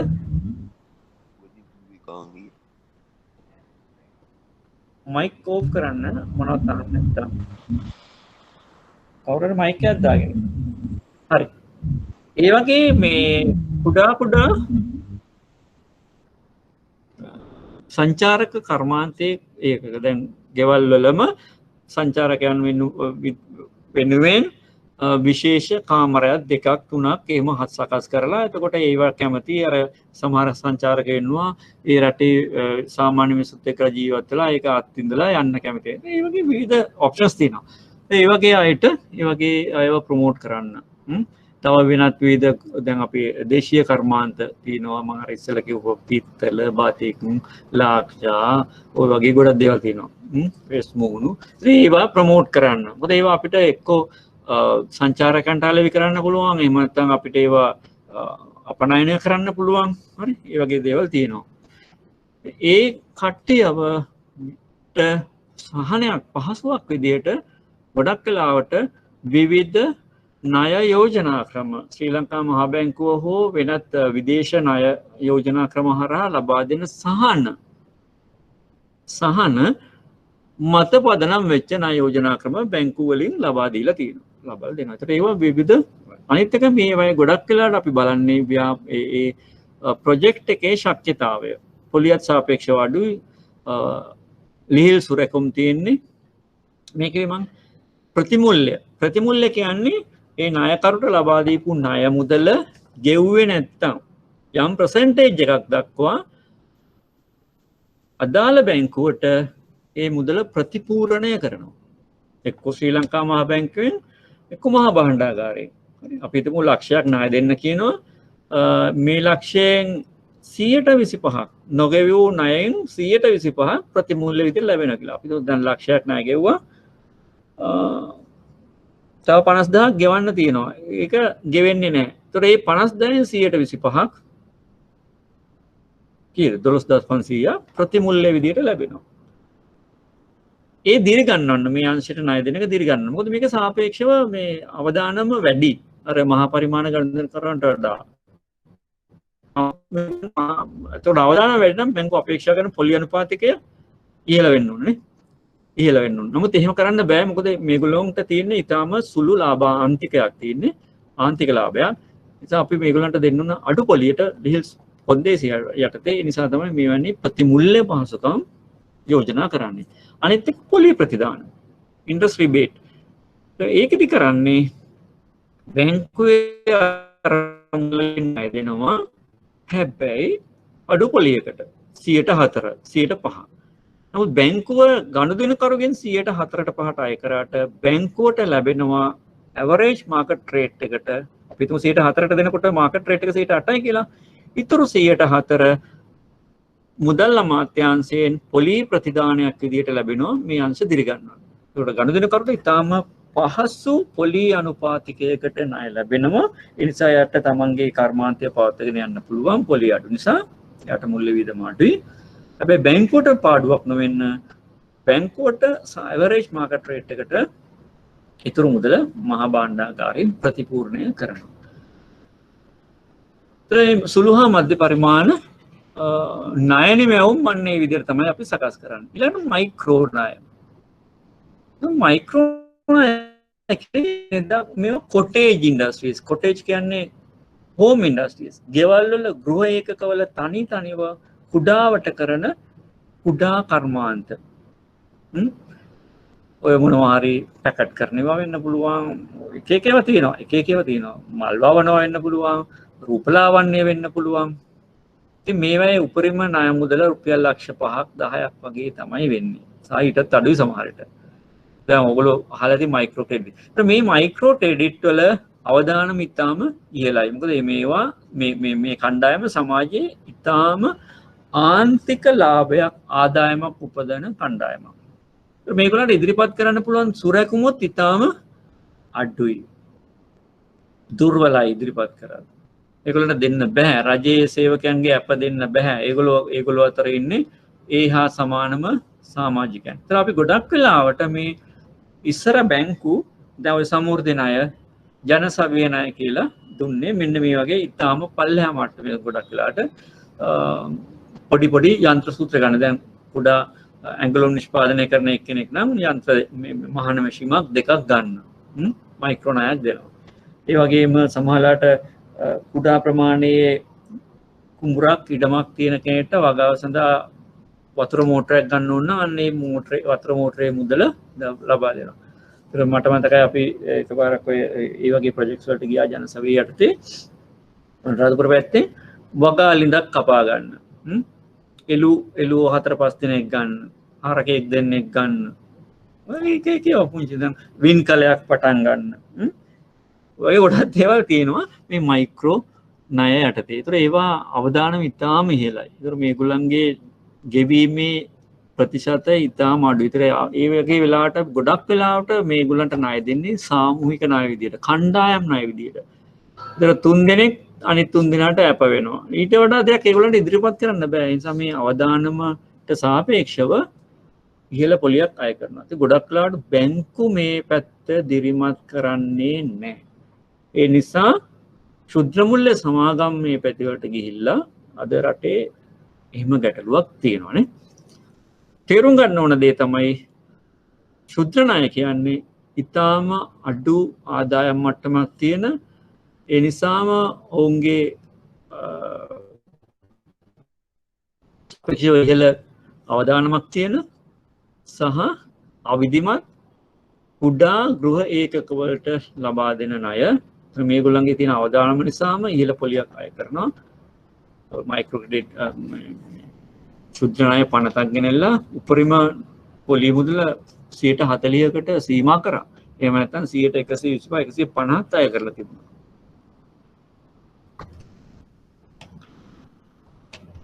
ඒ අනුව ඒ ණය වර්ග ලබා දෙනවා. ඊළඟට විවිධ ශේෂ්ත්‍ර අනුව ණය දෙනවා. කෘෂි කාර්මික ණය දැන් ලංකාව තුල තියෙනවා. වී වගාව සහ අනිකුත් ආර්ථික උපභෝග වගාව සඳහා නව සපිරි ග්‍රාමීය ණය යෝජනා ක්‍රමය කියලා. හැට් නැෂනල් බැංකුව කරනවා, මහජන බැංකුව කරනවා, ලංකා බැංකුව කරනවා. නව සපිරි ග්‍රාමීය ණය යෝජනා ක්‍රමය. ඒතර ඒකට ප්‍රතිමූල්‍ය ශ්‍රී ලංකා මහ බැංකුවෙන් ලැබෙනවා. ඒ ණය ගෙවුවේ නැත්නම් විවිධ හේතු නිසා. ඊළඟට කර්මාන්තාංශයට කුඩා ණය තියෙනවා. දීවර සංචාරක මේගොල්ලන්ගෙන් අපි ආය කරන්නේ සාපේක්ෂව අඩු පොලියක්. සුරකුම් ලිහිල්, කොන්දේසි ලිහිල්.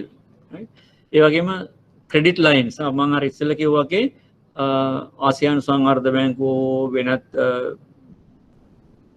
ආයතන ජයිකා ඔය වගේ විවිධ ආයතන තියෙනවා. ඒ ආයතන වලින් ලබා දෙන ණය ඒතර ඒගොල්ලෝ ඒවා ලබා දෙන්නේ ශ්‍රී ලංකාවට ඉතාම අඩු පොලි අනුපාතිකයක් යටතේ. ඒවයි චූටි මාජින් එකක් තියාගෙන පොඩි මාජින් එකක් තියාගෙන බැංකුව හරහා මේ කුඩා ශ්‍රේෂ්ඨ වලට ණය මුදල් ලබා දෙනවා. මොකද හේතුව රට තුළ ජීවත් වෙන මේ සියලුම පුරවැසියන් යම්කිසි ආර්ථික කටයුත්තක නියැලලා තමන්ගේ ජීවන ක්‍රමය ජීවිතය පවත්වාගෙන යන්න අවශ්‍ය වන අරමුදල් සපයා ගැනීම කෙරෙන්න ඕන. එහෙම නැත්නම් මේ සියලු දෙනාම රැකියා රජයේ රැකියාව වෙනත් ආයතන වල රැකියාවලට යොමු වුණොත් එතන ලොකු ගැටලුවක් නිර්මාණය වෙනවා විරැකියාව සම්බන්ධයෙන්. රටක වගකීම තමයි මේ ආර්ථිකය තුළ ඉන්න මෙවැනි කුඩා පුද්ගලයන් මොනවා හරි විදිහකට තමන්ගේ ජීවිතය පවත්වාගෙන යන්න ආදායමක් හොයන්න ඕනේ. ඒ ආදායම හොයාගන්න පුළුවන් ණය පාසුකම් අවශ්‍ය නම් සපයනවා. උකස් ණය. ඔයගොල්ලන්ට දැන් ප්‍රශ්න වලට උත්තර දෙද්දී ඔය මේවා අහනවා. ඒ ණය කරුවන් වර්ගය මොකක්ද? ඔවුන්ගේ ස්වභාවය මොකක්ද? ඔවුන් අත තියෙන ආදායම් මට්ටම මොකක්ද? ඒ නිසා අවදානම මොකක්ද? මුල්‍ය ආයතන වලින් අය කරන පොලිය කොයි වගේද? ඒ වගේම ආර්ථිකයේ මේගොල්ලෝ නියැලලා ඉන්න ශේෂ්ත්‍රයේ තියෙන ප්‍රමුඛතාවය මත වෙන පහසුකම් තියෙනවද? ප්‍රතිපුල්‍ය පහසුකම් හෝ පොලි ප්‍රතිදාන පහසුකම් තියෙනවද? රජය මේ සම්බන්ධයෙන් සැලකිල්ලක් දක්වලා අයවැයෙන් මොනවද යෝජනා කරලා තියෙන්නේ? අන්න ඒ දේවල් සම්බන්ධයෙන් අවබෝධයක් ලබා ගන්න ඕන මේ ණය නිමවුම් ගැන උත්තර දෙද්දී. හරි? සුදුසුකම් ලබන ගනුදෙනු කරවන වර්ගය මොකක්ද? ඒ වගේ දේවල්. උකස් ණය. උකස් ණය කියන්නේ ශ්‍රී ලංකාව තුළ සුවිශේෂිත ණය ක්‍රමයක්. සුවිශේෂිත ණය ක්‍රමයක්. දැන් අපි අර මයික්‍රෝ ණය වගේ දේවල් ගත්තොත් මේවා ගොඩක් වෙලාවට අවුරුදු 3ක උපරිම කාලයකට දැන් අර අවදානම ඉහළ යනකොට ආපසු ගෙවීමේ කාලයත් ගොඩක් අඩුයි. ඊළඟට පොලි අනුපාතිකය ඊටාම ඉහළයි. අන්න ඒ දේවල් තමයි ඔය ණය ක්‍රම ගැන කතා කරද්දී ලියද්දී උත්තර අහද්දී දෙන්න. දැන් මේ කෘෂි කාර්මික ණය දැන් ගත්තොත් එහෙම මේවායේ කාලය ඊටම අඩුයි. කෘෂි කාර්මික ණය කියන්නේ අපි වී වගා ගත්තොත් එහෙම කන්නයක් කැපෙනවා දින 180 වෙන්නේ. මේවා දෙන්නේ ගොඩක් වෙලාවට මාස 6කට වගේ කාලයකට. කාර්මික ණය සම්මානයේ දීවර ණය වෙනස් වෙන්න පුළුවන්. මොකද දීවර ණය වල දීවරයන්ට දෙන ඒවායි එහෙම කියන්නේ. ඒතකොට අපි ගොඩක් වෙලාට මේගොල්ලන්ට ණය දෙන්නේ උපරිම අවුරුදු 5ක් වගේ කාලයක් තුළ මේක ගෙවෙන්නේ. right? මොකද ආදායම ඉතාම අවිනිශ්චිතයි. මේ දේවල් සම්බන්ධයෙන් තමයි අපි බලන්නේ. උකස් ණය. ඒතර මේකේ උපරිම කාලය අවුරුද්දයි. මේක ඇපයට ගන්නේ රන් බහඬ.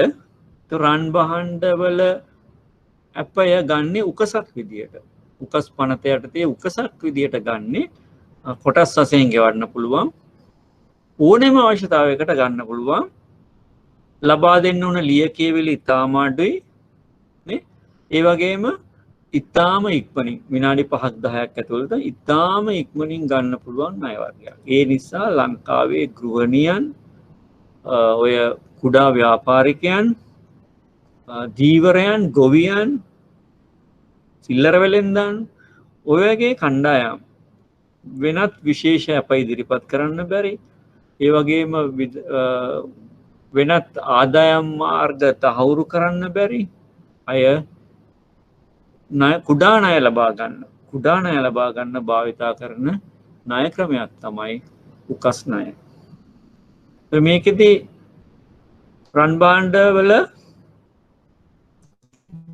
වෙළඳපොළ වටිනාකමින් රන් භාණ්ඩ වල එදිනෙදා වෙළඳපොළ වටිනාකමින් යම්කිසි ප්‍රතිශතයක් දෙන්නේ.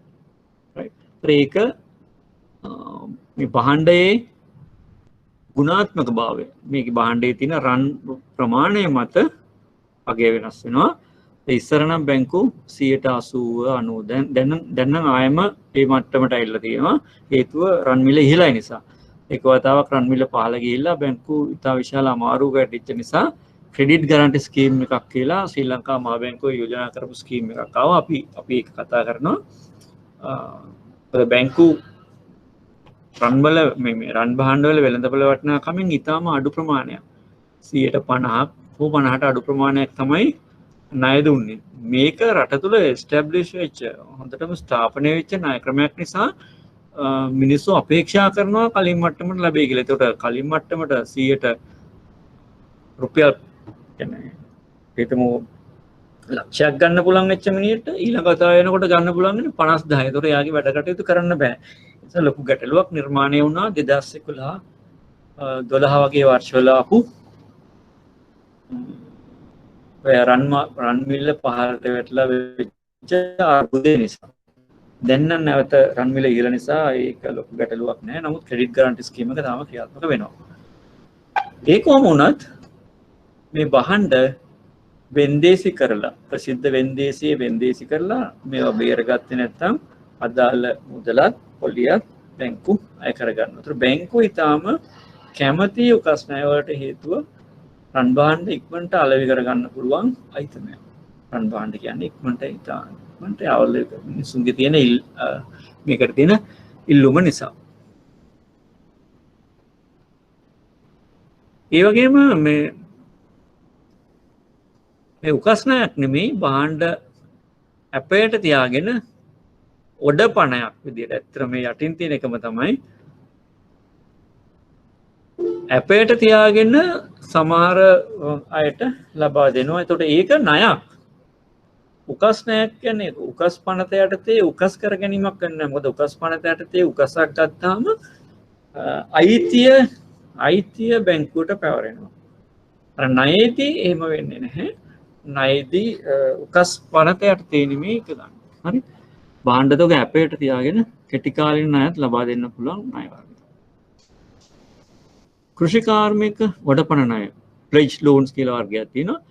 මෙතනදී සුරකුම විදියට තියන්නේ අපේට තියන්නේ අර කෘෂි කාර්මික නිෂ්පාදන. එහෙම නැත්නම් භාණ්ඩ ආනයන කරන කෙනෙක් නම් ඒ ආනයනය කරපු භාණ්ඩ තොගය. මොකක් හරි නිමි භාණ්ඩ තොගයක් තමයි. ඒතර මේවා චංචලවත්කම්. right? චංචලවත්කම් කියන්නේ ඉඩම් ගොඩනැගිලි වගේ ස්ථාවරවත්කම් නෙමෙයි. චංචලවත්කම් අගය අඩු වැඩි වෙන්න පුළුවන් ඉතාම වේගයෙන්. ඒ වගේම මේ අපි ගත්ත කෘෂිකාර්මික නිෂ්පාදන වගේ දේවල් විනාශ වෙන්න පුළුවන් නේ. වැස්සෙන්, ගින්නෙන්, ඊළඟට කෘමි හානි වලින් විනාශ වෙලා අගය අඩු වෙන්න පුළුවන්. ඒකට වෙළඳපළ මිල අනුව අගය ඉහළ පහළ යන්න පුළුවන්. දැන් ඉඩම් ගත්තොත් ඉඩමක මිල එහෙම ඉක්මනට ඉහළ පහළ යන්නේ නැහැ. ගොඩක් වෙලාවට ඉඩම් වල මිල ඉහළ යන එක තමයි වෙන්නේ. ඒ නිසා මේ ඔඩපණ ණය කියන්නේ මේ භාණ්ඩ ඇපයට තියාගෙන ලබා දෙන ණය වර්ගයක් දින 180ක් තමයි. මෙන්න මේ මෙතන මේ තියෙන මේ උකස් ණය යටතේ ඇවිල්ලා තියෙන එක මේ පල්ලෙහා තියෙන වාක්‍යෙම උඩට ඇවිල්ලා තියෙන්නේ. ඒ නිසා ඒක අයින් කරගන්න. මේ උකස් ණය වලට මේ මෙතනට මේ ඇවිල්ලා තියෙන වාක්‍යය භාණ්ඩ තොග ඇපයට ලබා දෙන කෙටි කාලින කියන එක මේ පල්ලෙහා තියෙන වාක්‍යෙම මෙතනට ඇවිල්ලා තියෙනවා මොකක් හරි අතපසු වීමකින් ඒ වාක්‍යය එතනින් අයින් කරගන්න උකස් ණය යටතේ තියෙන එක. ගොඩක් වෙලාට ප්‍රශ්න වලට කෙටි ප්‍රශ්න වලට මේ උකස් ණය ගැන එහෙම අහනවා. දැන් අර කියපු කාරණා ටික තමයි මතක තියාගන්න ඕනේ. දැන් මේකේ නැති සමහර දේවල් මම කතා කරා ඒව සටහන් කරගන්න අවශ්‍යයි. ඔඩපණ ණය කියන එක ක්‍රියාත්මක වෙන්නේ මෙහෙමයි. හරි මේ භාණ්ඩ තොගය ඇපයට තියෙනවා. එතකොට දැන් මේ මෙන්න මේ දේ මතක තියාගන්න ඕන යම් කිසි දෙයක වත්කමක හිමිකම අයිතිය කියලා එකක් තියෙනවා. සන්තකය කියලා තව එකක් තියෙනවා.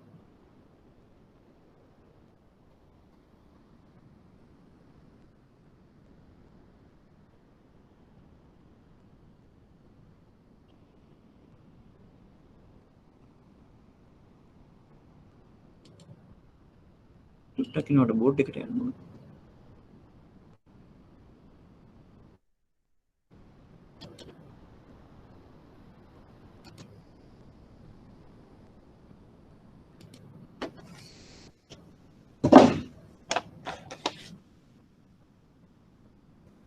අයිතිය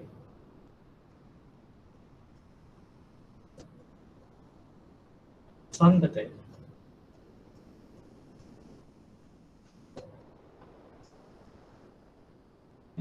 possession.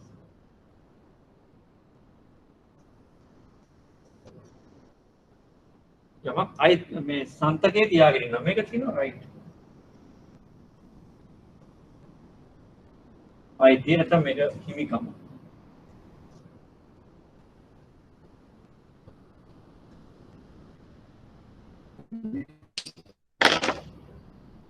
මේ දෙක දෙකක්. මේ දෙක දෙකක්. හිමිකමක් තිබුණොත් පමණයි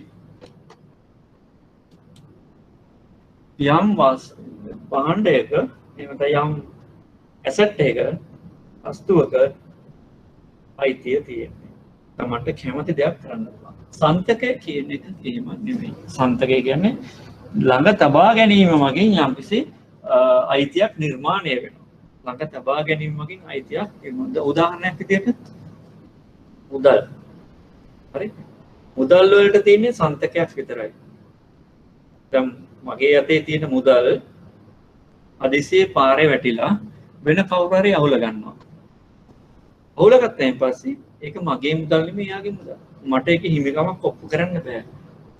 මුදල් කියන එක සන්තකේ තබා ගැනීමෙන් පමණක් හිමිකමක් ඇති වෙනවා. සමහර ඇසට්ස් තියෙනවා එහෙම සන්තකේ තියාගත්තට හිමිකමක් ඇති වෙන්නේ නැහැ. උදාහරණ ඉඩම්. මම කොයිතරම් මොනතරම් ඉඩමක හිටියත් මට අයිතියක් ඇති වෙන්නේ නැහැ. ඉඩමේ අයිතිය ලියවිල්ලකින් මට නැත්තම්. වාහනයක අයිතිය ලියවිල්ලකින් මට නැත්තම් මට හිමිකමක් ඇති වෙන්නේ නැහැ. right? දැන් බෙයාර චෙක් පතක්. විවෘත චෙක් පතක්. ඕපන් චෙක් එකක්. ඕපන් චෙක් එකක් පාරේ දීලා හින්ද කෙනෙක්ට එයාට පුළුවන් ගිහිල්ලා මාරු කරලා සල්ලි ගන්න. සන්තකයේ තබා ගැනීමෙන් හිමිකමක් ඇති වෙනවා. දැන් ඔඩපණ ණයේදී සිද්ධ වෙන්නේ අර කියපු භාණ්ඩ තොගය බැංකුව සහ ගනුදෙනුකරු හවුලේ පවත්වාගෙන යනවා. බැංකුකරු වරින් වර අර භාණ්ඩ නිදහස් කරනවා ගනුදෙනුකරු සමග එකතු වෙලා අලෙවි කරන්න. දැන් අපි හිතමු පිටරටින් භාණ්ඩ තොගයක් ගෙනාවා. එහෙම නැත්නම් කෘෂි නිෂ්පාදන තොගයක් තියෙනවා. මේ කෘෂි නිෂ්පාදන තොගය අපේට දීලා ණයක් ගන්නම එයාගේ ඉදිරි කටයුතු කරගෙන යන්න. ඉදිරි මොනවා හරි එකක් කරගෙන යන්න. වී මෝලක් හිමියෙක් කෙනෙක් කියන්නකෝ. ඒතර වී මෝල හිමියෙක් කෙනා ඉදිරි සහල් කරලා මේක විකුණන්න මේ වී තොගය බැංකුවට අපේට තියලා උඩපණයක් විදියට ණයක් ගන්නවා. භාණ්ඩ ආනයනය කරපු එක්කෙනෙක් මේ ආනයනය කරපු භාණ්ඩ තොගය විකිණනකම් ඉතුරු වැඩ කටයුතු කරගෙන යන්න භාණ්ඩ තොගය උඩපණයක් විදියට තියලා ණයක් ගන්නවා. ඒතර බැංකුවට කිසිම වෙලාවක අයිතියක් නිර්මාණය වෙන්නේ නැහැ. හරි? මේ දෙගොල්ලෝ හවුලේ මේක පාවිච්චි කරනවා. අයිතියක් නිර්මාණය වෙන්නේ නැහැ.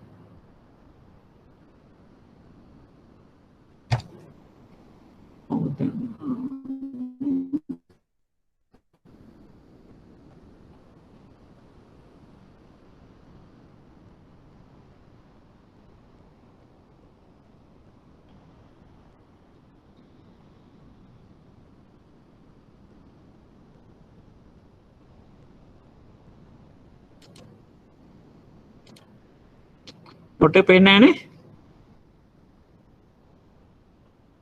නෝට් එක පේන්නේ නැහනේ.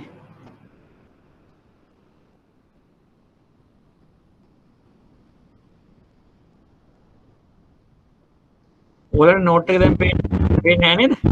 නෝට් එක පේන්නේ නැහැ. ඔව් ඒක තමයි ඉන්න.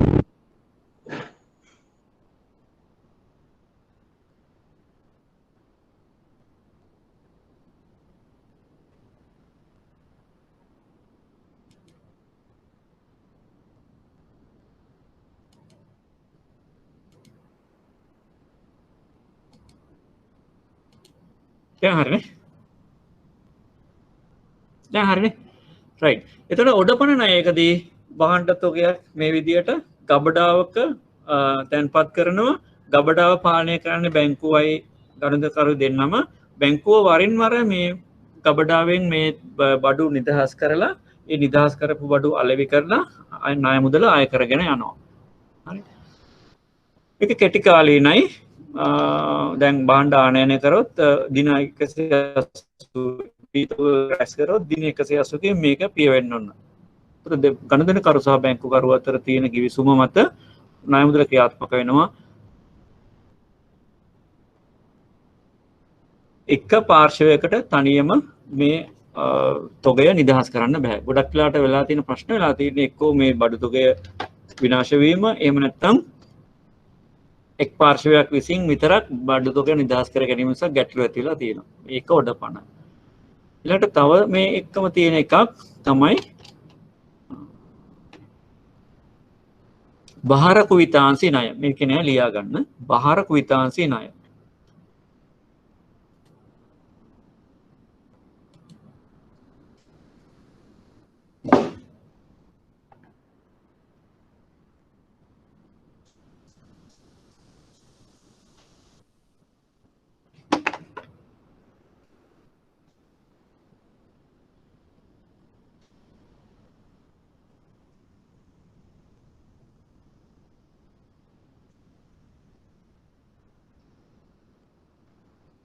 බහාර කුවිතාංශී ණය.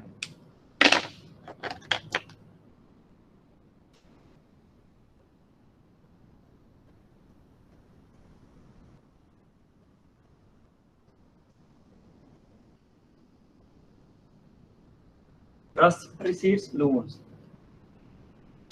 මේකත් අර කියපු ඔඩපණ ණය වගේමයි යම්කිසි බඩු තොගයක් මේ බහාර කුවිතාංශයක් trust receipt එකක්.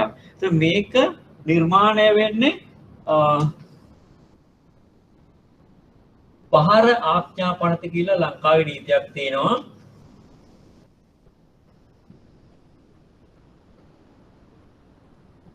Trust Ordinance.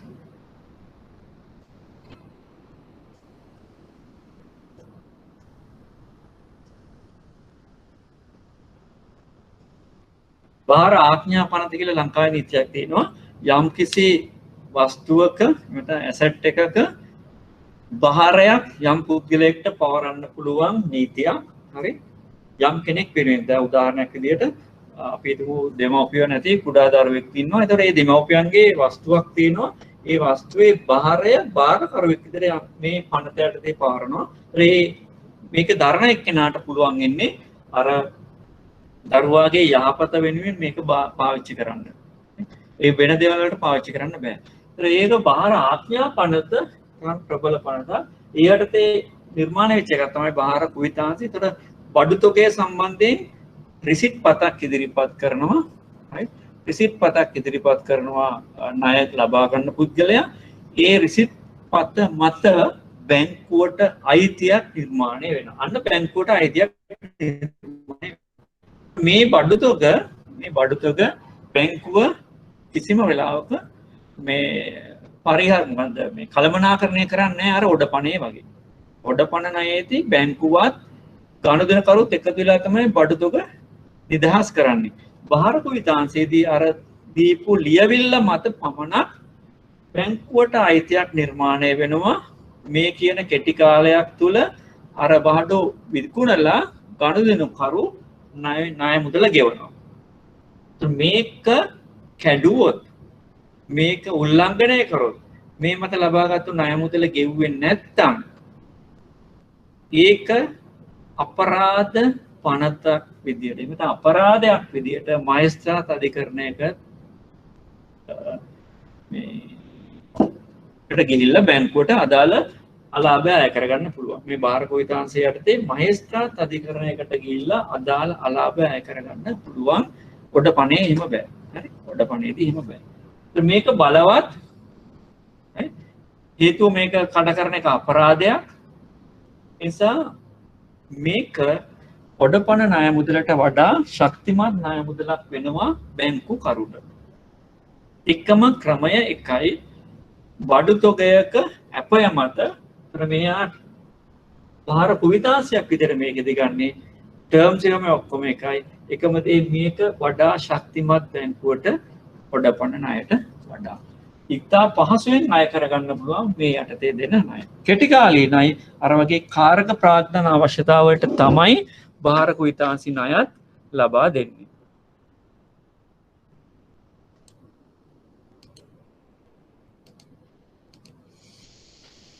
ඊට අපි ගමු වෙළඳ ණය. වෙළඳ ණය ට්‍රේඩ් ෆිනෑන්ස්. මේක වර්ගයක ණය.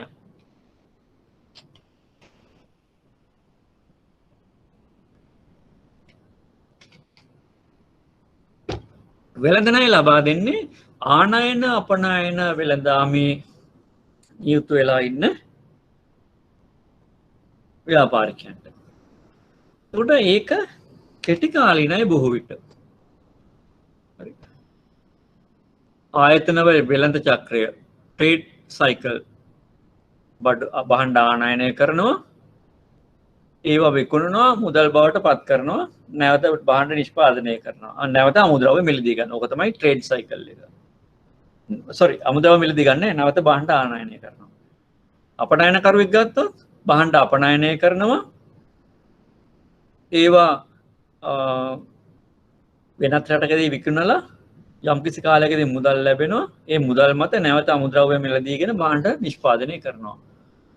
ඔය ට්‍රේඩ් සයිකල් එක සම්පූර්ණ කරන්න බැහැ මුදල් කියන එක හැමතිස්සෙම තිබුණ නැත්නම් අර ආනයනකරු හෝ අපනයනකරු ගාව.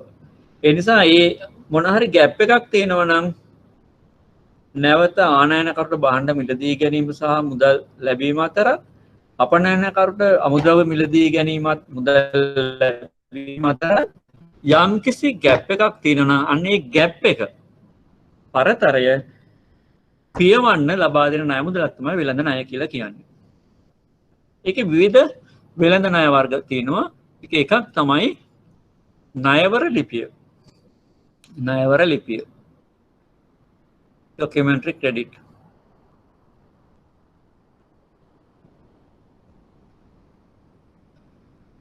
ජාත්‍යන්තර වෙළඳාමේ ගෙවීම් කිරීමට ඇත්තටම letter of credit documentary credit මේක එක්තරා විදිහක ණයක් වුණාට මේක ණයක්ම නෙමෙයි සමහර වෙලාවට. හේතුව ණයවර ලිපියක් ගෙවීම සහතික කරන්න ආනයනකරුට හෝ අපනයනකරුට ගෙවීම සහතික කරන්න තියෙන ක්‍රමවේදයක්. හරි. ජාත්‍යන්තර වෙළඳාමේදී ගෙවීම් ක්‍රම 4ක් තියෙනවා. දැන් ජාත්‍යන්තර වෙළඳාමේදී රටවල් දෙකක් අතර සිද්ධ වෙන්නේ අපි හිතමුකෝ අපනයනකරු බඩු යවුවා වෙනත් රටක ඉන්න ගනුදෙනුකරුවෙක්ට ඒ ආනයනකරු මුදල් ගෙවන්න ඕන. මෙන්න මේ මුදල් ගෙවීම සිද්ධ වෙන ක්‍රම 4ක් තියෙනවා. එකෙන් එකක් තමයි ණයවර ලිපි කියන්නේ. මේක තමයි ආනයනකරු සහ අපනයනකරු අතර ගෙවීම සහතික කරන්න තියෙන ඉතාම විශ්වාසවන්තම මාර්ගය.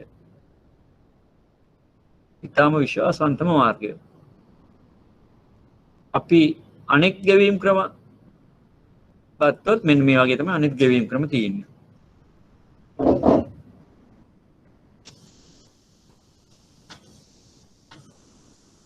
මේක පැහැදිලි කරගන්න අමතර දෙයක් විදිහට තමයි මම මේක කියන්නේ. නෝට් එකට අදාළ නැහැ. ගෙවීම් ක්‍රම 4ක් තියෙනවා. එක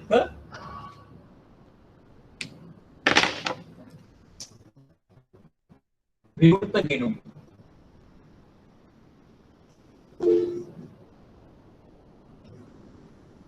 open account.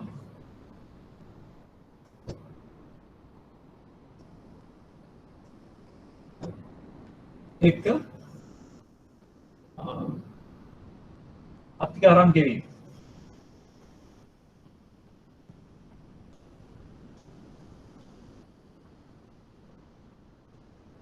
advance payment.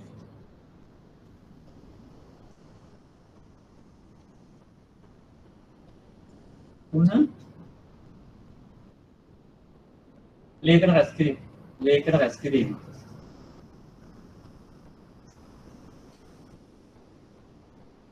Cream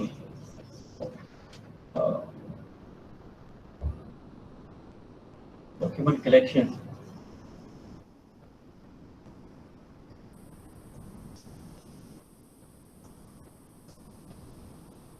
අතර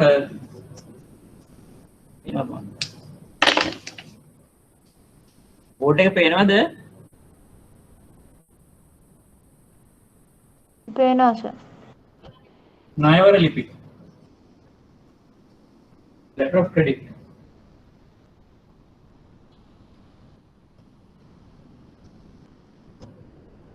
LC.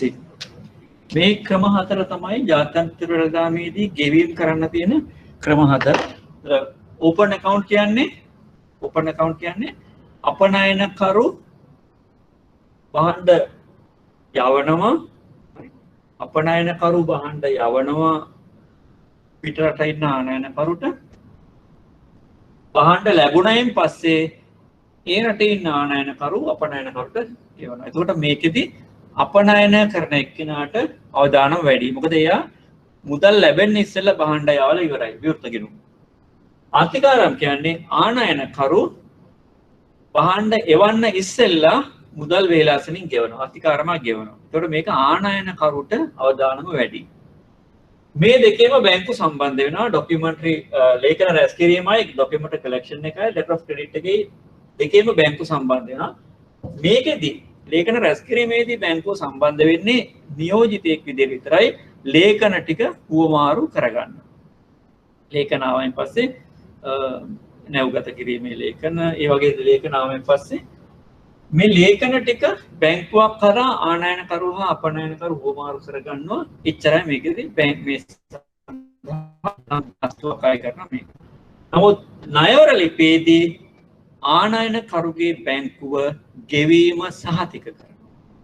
ආනයනකරුගේ බැංකුව අපනයනකරුට ගෙවීම සහතික කරනවා. අන්නේ සහතිකය මත බඩු එවලා ආනයනකරු අපනයනකරු එන වෙන රටක ඉන්න අපනයනකරු මෙහි ඉන්න ආනයනකරුගේ මුදල් ලබා ගන්න. ඒතකොට මේක තමයි ගෙවීම බැංකුවක් විසින් සහතික කරන එකම ගෙවීම් ක්‍රමය. මේ නිසා තමයි මේක අවදානම අඩු පාර්ශ්ව ඔක්කොටම. මෙතනදී ලිපි ලේඛන ගොඩක් හුවමාරු වෙනවා. බැංකුව ඒ සඳහා ගාස්තුව මට පේන්නේ ටිකයි. කොහේද පේන්නේ නැත්තේ? පළවෙනි එක විවෘත ගිණුම් ඕපන් account ක්‍රමය. ඒකෙදි මේ අමතර එකක් මේ කියන්නේ හොඳ නෝට් එකට අදාළත් නැහැ. ඕපන් account එකේදී වහන්න යවුවයින් පස්සේ තමයි මුදල් ලැබෙන්නේ. අත්තිකාරම් ක්‍රමේදී වෙන්නේ වහන්න ලැබෙන්නේ ඉස්සෙල්ලා නිෂ්පාදකයාට අත්තිකාරමක් ගෙවනවා. මේ පිට රටවල් දෙකක් අතර වෙන ගනුදෙනු මේවා ජාත්‍යන්තර වෙළඳාම. තුන්වෙනි එකේදී කරන්නේ අදාළ භාණ්ඩ නැව්ගත කිරීමේ ලේඛන ඔක්කොම බැංකුවක් හරහා යනවා. නමුත් ගෙවීමක් බැංකුව සහතික කරන්නේ ඩොකියුමන්ට්ස් එක එකතු කරලා අර තැපැල් පෙට්ටියක් වගේ තමයි බැංකුව ආනයනකරුට සහ අපනයනකරුට බාර දෙනවා. ඒ සඳහා යම්කිසි ගාස්තුවක් අය කරනවා. ණයවර ලිපියේදී ආනයනකරුගේ බැංකුව අපනයනකරුට ගෙවීම සාධක කරනවා.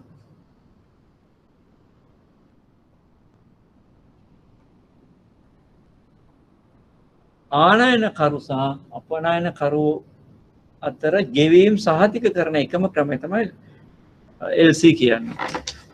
මම මෙතනදී LC සම්බන්ධයෙන් සටහන දාලා තියෙන්නේ.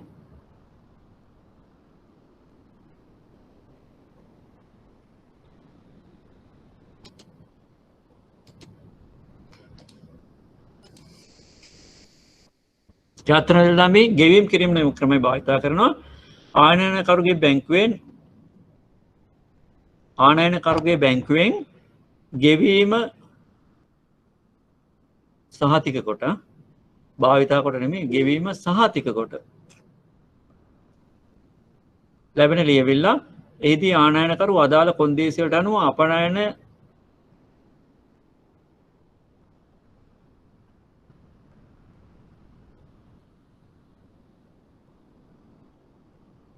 ආනයනකරු අදාළ කොන්දේසිවලට අනුව ගෙවීම සිදු කළ යුතුය.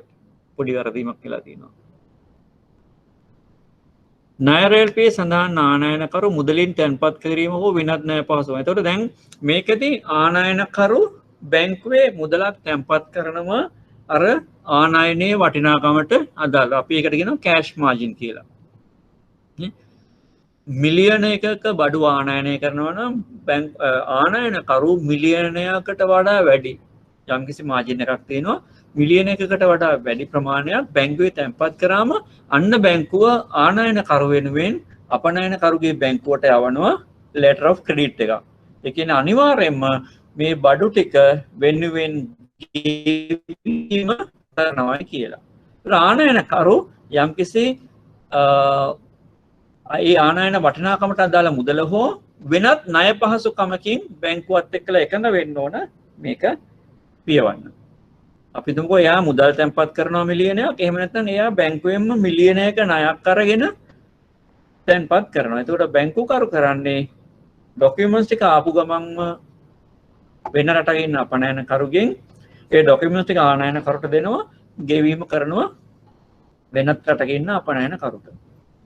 එතකොට අපනයනකරුගේ මුදල් ලැබුණා. ආනයනකරු තමන්ගේ ලිපි ලේඛන අරන් ගිහලා රේගුවෙන් අදාළ භාණ්ඩ නිදහස් කරගන්නවා.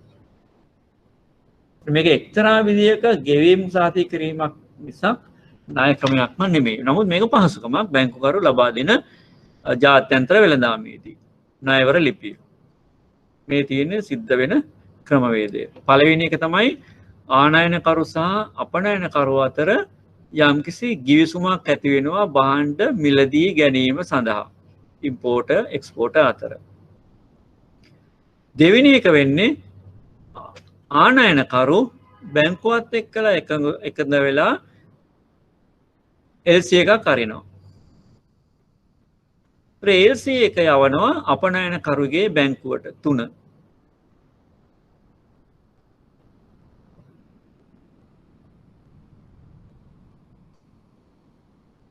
එක්ස්පෝර්ටට මේ එක්ස්පෝර්ට්ගේ බැංකුවෙන් කියනවා හරි මේ ගෙවීම් සාතික කරලා තියෙන්නේ කියලා. එතකොට එයා බඩු ටික යවනවා. බඩු ටික යවුවාම අදාළ ලියවිලි ටික අපනයනකරුගේ බැංකුව ඉදිරිපත් කරනවා. ඒකම අපනයනකරුගේ බැංකුව ආනයනකරුගේ බැංකුවට ඩොකියුමන්ට්ස් එක ඉදිරිපත් කරනවා. ඉදිරිපත් කරාම අදාළ ගෙවීම සිද්ධ කරනවා.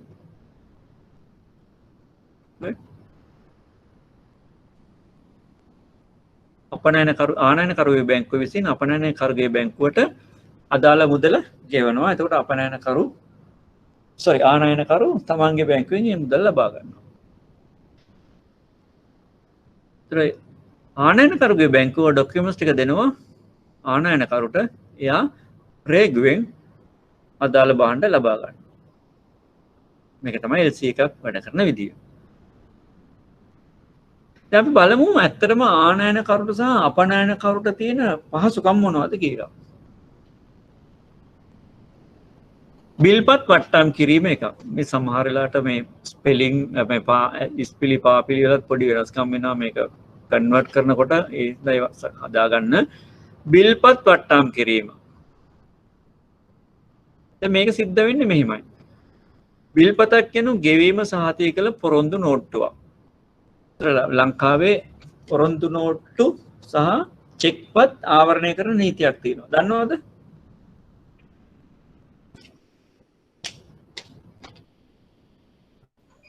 විනිමය බිල්පත් ආඥා පනත. විනිමය බිල්පත් ආඥා පනත. ඒකෙන් පොරොන්දු නෝට්ටු සහ චෙක්පත් වල ගෙවීම් කටයුතු ඒ සියලු දේවල් කළමනාකරණය කරනවා. ඒතර පොරොන්දු නෝට්ටුවක් කියන්නේ මොන උපකරණයක්ද? ගනුදෙනු කළ හැකි උපකරණයක්. negotiable instrument. විනිමය බිල්පත් පනතෙන් ආඥා පනතෙන් ආවරණය වෙන්නේ negotiable instrument එක. චෙක් පතත් negotiable instrument එක. ගනුදෙනු කරන්න පුළුවන්. ඒතර වාණිජ්‍ය කටයුතු පහසු කරන්න එවැනි පහසුකම් සකස් කරලා තියෙනවා. දැන් මේකදී සිද්ධ වෙන්නේ අපනයනකරු බහන්ඩ යව්වාම වෙනත් රටක ඉන්න ආනයනකරුවෙක්ට ඒ ආනයනකරු එක්කෝ එවෙලෙම මුදල් ගෙවනවා. හරිද? එහෙම නැත්නම් ඒ ආනයනකරු කියනවා පොරොන්දු නෝට්ටුවක් දෙනවා මේකට මම මාස 3කට පස්සේ මුදල් ගෙවනවා කියලා. එලා ඒ පොරොන්දු නෝට්ටුව අත්සන් කරලා ඇක්සෙප්ට් කරලා එවනවා අපනයනකරුගේ බැංකුවට. එතකොට අපනයනකරුගේ අතේ තියෙනවා පොරොන්දු නෝට්ටුවක් ආනයනකරු විසින් අත්සන් කරපු තමන් යවපු භාණ්ඩවලට මාස 3කට පස්සේ තමයි මුදල් ලැබෙන්නේ. ඒතර මාස 3ක මැචුරිටි එකක් තියෙන පොරොන්දු නෝට්ටුවක් තියෙනවා. පැහැදිලි නේද? ඔව්. දැන් අපනයනකරුට තමන්ගේ අනෙකුත් කටයුතු කරගෙන යන්න අමුද්‍රව්‍ය මිලදී ගන්න අනෙත් නිෂ්පාදන කරන්න මුදල් අවශ්‍යයි. ඒතකොට මෙයාට මුදල් ලිංගයක් තියෙනවා. මොකද මුදල් එන්නේ තම මාස 3කට පස්සේ. හරියට ණයට අරගෙන තියෙන්නේ. ඒතර මෙයා ගිහිල්ලා කරන්නේ තමන්ගේ බැංකුවට ගිහිල්ලා මේ බිල්පත වට්ටම් කරනවා. අපි තුමුකෝ ෆේස් වැලියු එක 1 මිලියන් මාස 3කට පස්සේ ලැබෙන්නේ. ඒත් මෙයා බැංකුවට ගිහිල්ලා දීලා මේක වට්ටම් කරනවා. එතකොට ඒ ආනයනකරුගේ අනෙක් රටේ ඉන්න ආනයනකරුගේ ස්ථාවර භාවය අනුව බැංකුව අදාළ ප්‍රතිශතයක් ගෙවලා මේ බිල්පත ඒගොල්ලෝ ගාව තියාගන්නවා. මිලියනයට සමහරට 50,000 තියාගෙන 100,000 තියාගෙන ලක්ෂ 9ක් 8,50,000 9,50,000 එක එක විදිහට රේට්ස් වලට යවන රේට් එකට තියෙනවා. ඒතර බැංකු කරුට බිල්පත් ටික තියෙනවා. තේ අපනයනකරුට මුදල් ලැබෙනවා 1 මිලියන් නෙමෙයි ඊට වඩා අඩු මුදලක්. බිල්පත් වට්ටම් කිරීමේදී සිද්ධ වෙන්නේ ඒකයි. වට්ටම් කරලා පස්සේ කල්පේ වුණාම දැන් බැංකුවේනේ මුදල් මේ පොරොන්දු නෝට්ටුව තියෙන්නේ. එයා අනිත් රටේ ඉන්න ආනයනකරුගේ බැංකුවට ඉදිරිපත් කරලා මේ මුදල ලබා ගන්නවා. ඒ බිල්පත් වට්ටම් කිරීම.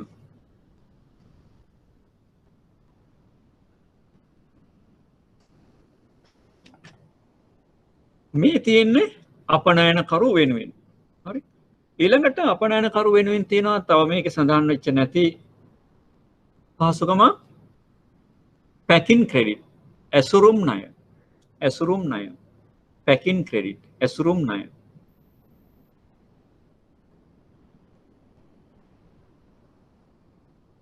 ඒකත් කෙටි කාලීනයි. මෙතනදී භාණ්ඩ නිෂ්පාදනය කරලා අපනයනය කරලා ඒ ලැබෙන මුදලින් තමයි අර මුදල අර ණය මුදල පියවන්නේ. ඇසුරුම් ණය මම මේක යන්නම් බෝඩ් එකට.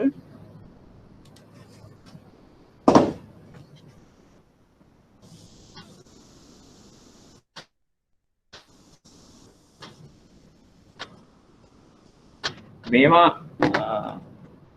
ණය කළමනාකරණයේදී කතා කරනවා දීර්ඝ වශයෙන් ඒ නිසා කෙටියෙන් දැනගත්තාම ඇති. ඇසුරුම් ණය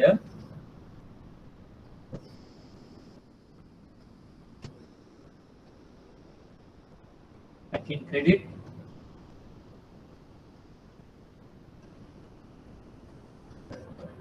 මේක තියෙන්නේ අපනයන කරුට.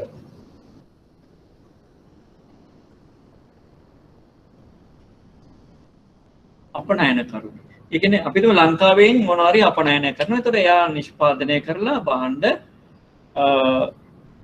පිටරටට යවලා ඒ පිටරට ගැනුම්කරු මුදල් ගෙවනවා. මුදල් ගෙවුවෙන් පස්සේ මේ ඇසුරුම් ණය සාමාන්‍ය ක්‍රමයේ දෙන්නේ මුදල් ගෙවන මුදල් ලැබෙනවා. ඇසුරුම් ණයද වෙන්නේ අපනයනකරු බැංකුවෙන් පැකින් ක්‍රෙඩිට් පහසුකමක් ගන්නවා තමන්ගේ භාණ්ඩ අපනයනය කරලා ලැබෙන මුදලින් මේක ගෙවනවා කියලා. ඒතර මේක ගොඩක් වෙලාට දින 180 දින 90 ඒ වගේ කෙටි කාලින. මොකද අපනයන නිෂ්පාදනය කරලා අපනයනය කරලා ලැබෙන මුදලින් මේක එකවර පියවනවා පැකින් ක්‍රෙඩිට් එක. ඒතර මේකම එයාගේ නිෂ්පාදන චක්‍රය අනුව දිගටම යනවා නම් අපි ඒකට චක්‍රීය ණය.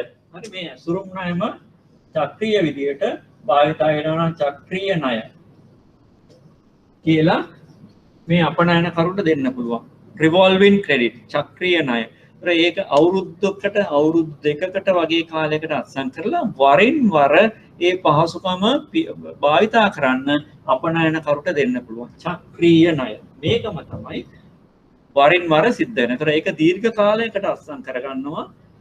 අලුතෙන් ණය කොන්දේසි මොනවත් නැතුව චක්‍රයක් විදිහට මේක යනවා. ඒ අපනයන කරුට තියෙන පහසුකම්.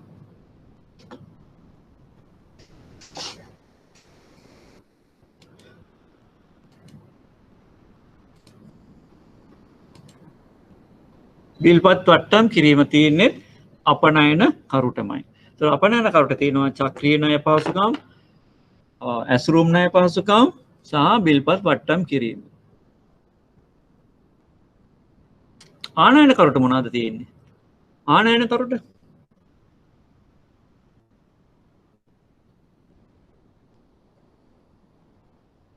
ඒතර අපනයන කරුට තව තියෙන්න පුළුවන් අයිරා පහසුකම් නේ. අයිරා පහසුකම් විතර එයාටත් අයිරා කළා තමන්ගේ නිෂ්පාදනය කරන්න පුළුවන්. ඒතර අයිරා බිල්පත් වට්ටම් කිරීම, ඇසුරුම් ණය, චක්‍රීය ණය භාවිතා කරන්න පුළුවන් අපනයන කරුට.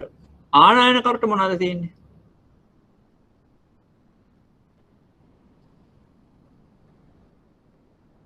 අයිරා පහසුකම් තියෙන්න පුළුවන් නේ. අයිරා පහසුකම් ආනයන කරුට තියෙන්න පුළුවන්. ඒතර ආනයන කරු කරන්නේ අයිරාවක් ලබාගෙන තමන්ගේ එක්කෝ අලෙවි කිරීම, බෙදා හැරීම වගේ දේවල් කළා ඉක්මනට ආනයන කරපු භාණ්ඩ විකුණලා අයිරාව පියවෙනවා. අපි භාණ්ඩ ආනයනය කරන්න ඒ ආනයන කරපු භාණ්ඩ වලට ගෙවන්න ඕන. ඒක අයිරාවකින් කරන්න බෑ. ඒ වගේ ඒවට අපි මොනවද දෙන්න පුළුවන් අය? කෙටි කාලින ණයනේ. දැන් අපි භාණ්ඩ ආනයනය කරනවා. ආනයන කරලා ගෙවන්න ඕන LC එක හරහා. ඒතර එක්කෝ තමන්ගේ අතේ තියෙන මුදලින් LC එකට මුදල් ගෙවනවා. එහෙම නැත්නම් මම අර ඉස්සෙල්ලා කිව්වා වගේ වෙනත් පහසුකමක්. හරි. මුදලින් තැන්පත් කිරීම හෝ වෙනත් ණය පහසුකමක් මගින් ආවරණය කරන්න ඕන. දැන් බඩු ආනයනය කරනවා. එහා පැත්තේ ඉන්න අපනයන කරුට ගෙවන්න ඕන. වෙන රටක ඉන්න අපනයන කරුට. එක්කෝ තමන් ළඟ තියෙන මුදලින් ගෙවනවා LC එක කරා ඒක යවනවා. එහෙම නැත්නම් කරන්නේ ආනයන කරු මේ කෙටි කාලින මේ භාණ්ඩ මාස 3ක් 6ක් ඇතුළත විකිණනවා කියලා අපේක්ෂාවෙන් කෙටි කාලින ණයක් අරගෙන එහා රටේ ඉන්න අපනයන කරුට ගෙවනවා. ඊට පස්සේ බැංකුවට තියෙන කෙටි කාලින ණය බැංකුවේදී අර බඩු තොගය විකුණලා බඩු තොගය විකුණලා කෙටි කාලින ණය ගෙවන්න පුළුවන්. ඒතර ආනයන කරුට තියෙනවා කෙටි කාලින ණය එක පහසුකමක්. ඒතර ඔඩපණත් ණයක් තියෙනවානේ. මම අර ඉස්සෙල්ලා කිව්ව ඔඩපණ ණය මොකද ආනයන කරපු භාණ්ඩ තොගය ගුදමක තැන්පත් කරනවා. වෙයාහවුස් එක තැන්පත් කරලා බැංකුවත් ආනයන කරු දෙන්නම වරින් වර මේ භාණ්ඩ නිදහස් කරලා අර ඔඩපණ ණය ගෙවන්න පුළුවන්.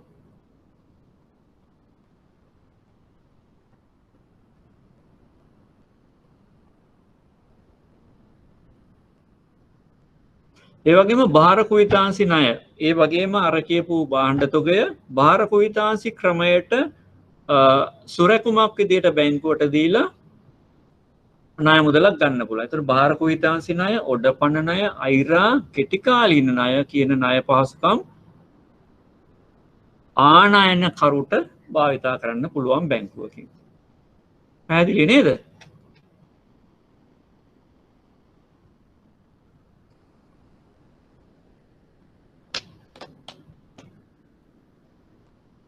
ඕනෑම ණය වර්ගයක් චක්‍රීය ණයක් විදියට භාවිතා කරන්න පුළුවන්. ඒගොල්ලන්ගේ අලෙවි චක්‍රය, නිෂ්පාදන චක්‍රයේ ස්වභාවය අනුව වරින් වර ඇති වෙනවා නම් ඒවා චක්‍රීය ණය විදියට භාවිතා කරන්න පුළුවන්. ඒතර වාසිය තියෙන්නේ හැමතිස්සෙම ඩොකියුමන්ට් අත්සන් කරන්නේ නැතුව තනි ඩොකියුමන්ට් එකකින් යම්කිසි නිශ්චිත කාලයක අවුරුද්දක හෝ අවුරුදු දෙක කාලයකට මේ ණය මුදල ක්‍රියාත්මක කරන්න පුළුවන්. අර ස්ථිර අයිරාව වගේ තමයි.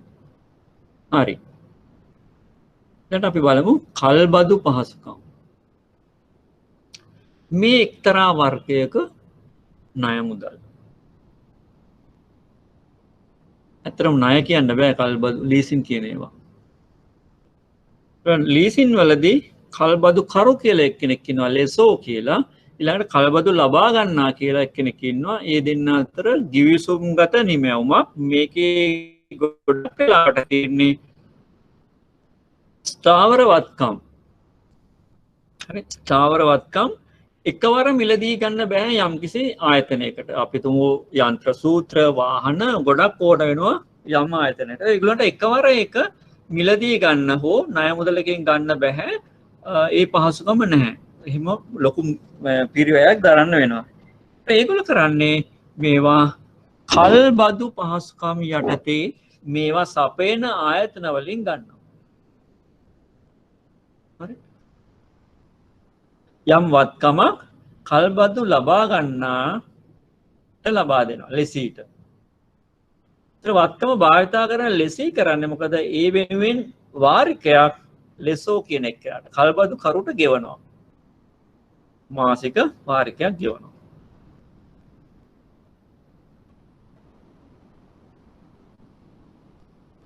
නිසා කල්බදු කියන්නේ යම් වත්කමක් භාවිතා කරන්න අරමුදල් සම්පාදනය කරන නිමැවුමක්. හරි. දැන් ඔය කල්බදු සමාගම් තමන්ගේ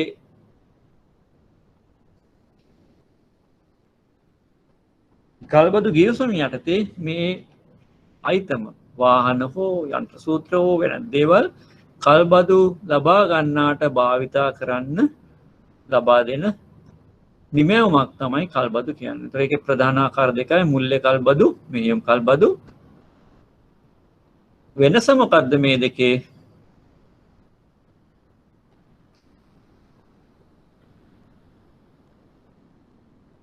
මේ අදාළ වත්කමේ අවසානයේදී ආන්තික වටිනාකමද අපිට වාහනයක් අවුරුදු 5ක් පාවිච්චි කරනකොට ඒ ඩෙප්‍රිෂিয়েට් කරලා ඒකේ තියෙන මාජිනල් එහෙම නැත්නම් රෙසිඩුවල් වැලියු එකක්. ඒ රෙසිඩුවල් වැලියු එකෙන් ගෙවලා අයිතිය ගන්නත් පුළුවන්. එහෙම නැත්නම් නැතුව මේ ගිවිසුම අවසන් වෙන්න පුළුවන් මුල්ලේ කල්බදු වල.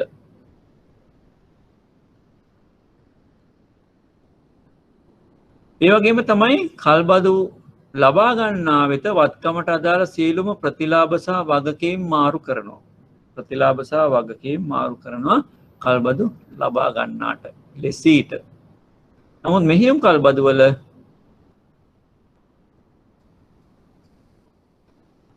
ප්‍රතිලාභ සහ වගකීම් කල්බදු ලබා ගන්නා වෙත ලෙසීට සියල්ල මාරු කරන්නේ නැහැ. ගොඩක් වෙලාවට බැංකු මේ ඔපරේෂනල් ඔපරේටින් ලීස් කියන ක්‍රියාත්මක කරන්නේ ෆයිනෑන්ෂල් ලීස් තමයි ක්‍රියාත්මක කරන්නේ. මේ වත්කම් භාවිතා කරන්න තියෙන මුල්‍ය නිමවුමක්. මෙතනත් මුල්‍ය අරමුදල් උවමාරු වෙන හින්දා තමයි මේක මුල්‍ය නිමවුමක් විදිහට ගන්නෙ. ඊළඟට කුලී සින්නක්කර hire purchase. මේකෙදිත් මිල අධික ප්‍රාග්ධන අයිතම මිලදී ගැනීම සඳහා වන නිමැවුමක් ගැනුම්කරු මූලික ගෙවීමක් කරනවා. භාණ්ඩ ලබා ගන්න කෙනා මූලික ගෙවීමක් කරනවා. ඉතිරිය පොලිය සමග වාරික ලෙස ගෙවයි ගෙවීම අවසන් වන විට අයිතිය ගැනුම් කරනු මාරු වේ. මේ කුලී සින් අක්කර කියන්නේ අනිවාර්යයෙන්ම මේකේදී අයිතිය මාරු වෙනවා. දැන් ලීසින් වල අයිතිය මාරු වෙන්නත් පුළුවන් නොවෙන්නත් පුළුවන්. අයිතිය මාරු වෙන්නත් පුළුවන් නොවෙන්නත් පුළුවන්.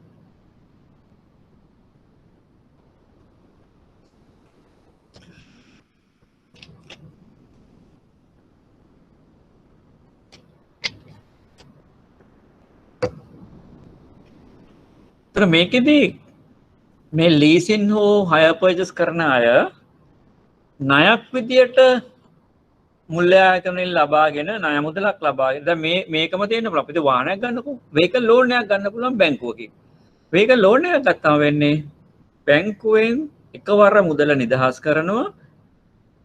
ණය මුදල ලබා ගන්න එක්කෙනා වාහනයක් මිලදී ගන්නවා. සමහරට මේ වාහනය උකසක් විදියට ඇපයක් විදියට බැංකුවට ලබා දෙනවා.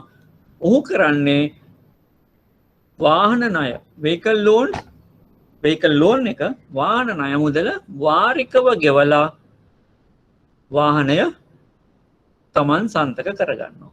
වාහනය භාවිතා කරන්නේ ඔක්කොම කරන්නේ අයිතිකරු.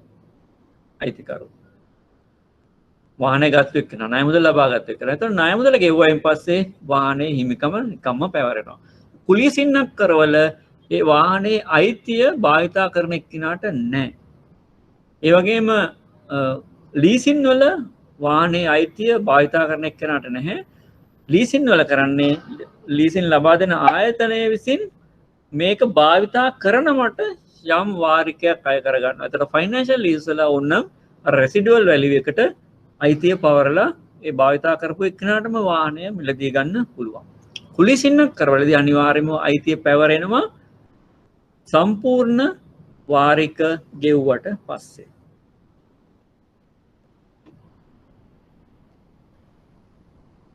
ෆැක්ටරින් ණය සාධ්‍යකරණය. ෆැක්ටරින් ණය සාධ්‍යකරණය. මේකත් එක්තරා විදියකට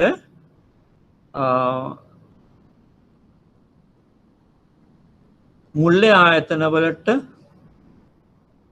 එහෙම නැත්නම් ව්‍යාපාරික ආයතනවලට ණය ලබා ගන්න තියෙන එක ක්‍රමයක්. මෙතනදී වෙන්නේ අපි හිතමුකෝ මොනවා හරි මහා පරිමාණ ව්‍යාපාරයක් තියෙනවා. ඒගොල්ලෝ භාණ්ඩ අලෙවි කරනවා. භාණ්ඩ අලෙවි කරන්නේ ණය පදනම මත. ණය ගැතියෝ විශාල ප්‍රමාණයක් තියෙනවා. ණය ගැතියෝ විශාල සංඛ්‍යාවක් විශාල ප්‍රමාණයක් තියෙනවා. හරිද?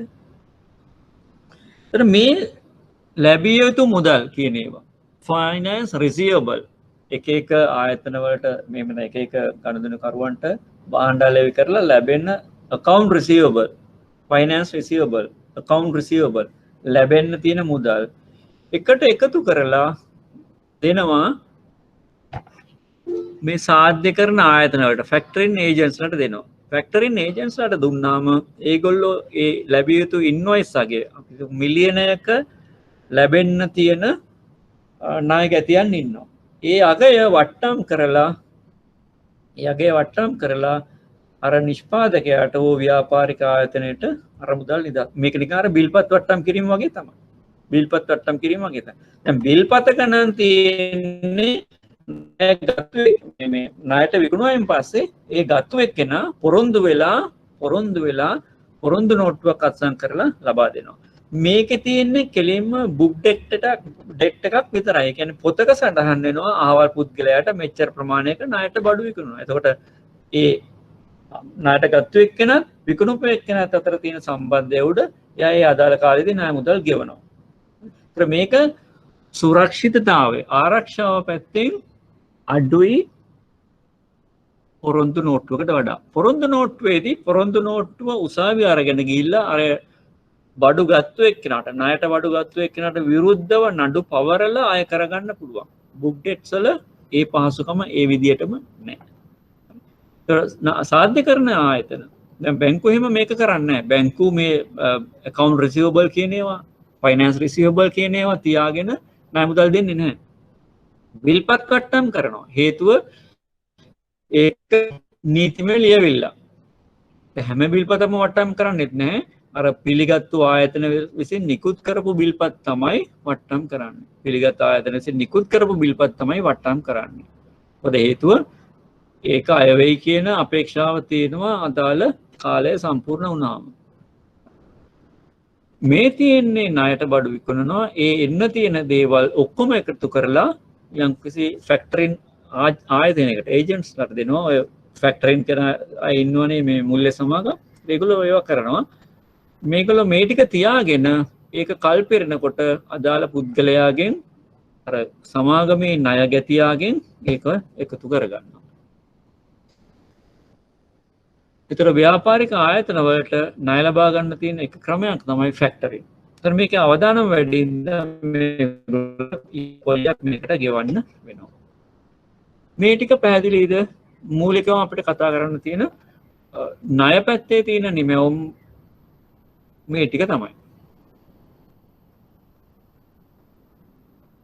අපි යමු අර අසයින්මන්ට් එකට. හරි. මම දැන් මෙතන නිමැවුම් වර්ග 3ක් දීලා තියෙනවා. අයිරා මේවන අපි කතා කරා සංවර්ධන ණය, නිවාස ණය කියලා එකිනෙකට වෙනස් ණය නිමැවුම් 3ක්. මේකේ සුදුසු ගනුදෙනු කරුවන් වර්ග අයිරා ගන්න සුදුසු ගනුදෙනු කරුවෝ එලිජිබල් කැටගරි එක කවුද? සංවර්ධන ණය ගන්න එලිජිබල් කැටගරි එක, නිවාස ණය ගන්න එලිජිබල් කැටගරි එක කවුද කියන එක සම්බන්ධයෙන් පොඩ්ඩක් තොරතුරු හොයලා දැන් සෑහෙන ප්‍රමාණයක් මම කතා කරා. ඊට අමතර දේවල් තියෙනවා හොයන්න. අවශ්‍යතාවය අයිරා අවශ්‍ය වෙන්නේ මොන වගේ අයිරා ලබා දෙන්නේ මොන වගේ අවශ්‍යතාවයන් වලටද? සංවර්ධන ණය ලබා දෙන්නේ මොන වගේ අවශ්‍යතාවයන්ද? නිවාස ණය ලබා දෙන්නේ ඒක නම් අවශ්‍යතාවය පැහැදිලි. නිවාස ඉදි කිරීම, කොටස් එකතු කිරීම නේ ඒවා තියෙනවා කීපයක් තියෙනවා ඒවා දාන්න. පොලි අනුපාතය මෙතන හරියට ස්ථිර පොලි අනුපාතයක් අවශ්‍ය වෙන්නේ නැහැ. මේක සාපේක්ෂව ඉහළද සාපේක්ෂව අඩුද ඒ වගේ කාලය අයිරාවක කාලය කොච්චරද, සංවර්ධන ණයක කාලය කොච්චරද, නිවාස ණයක කාලය කොච්චරද. ඊළඟට ඒගොල්ලෝ ඉදිරිපත් කරන සුරැකුම් ගනුදෙනු කරුවෙක් මොන වගේ දේවල්ද අයිරාවක් ලබා ගන්න ඉදිරිපත් කරන්න ඕන ඇප. ඒවා සම්බන්ධයෙන් පොඩි සටහනක් සකස් කරන්න බලන්න. ඕගලන්ට ප්‍රශ්නවලට උත්තර ලියද්දී දැන් අපි ප්‍රශ්න සාකච්ඡා කරද්දී එතෙන්ට එනවා.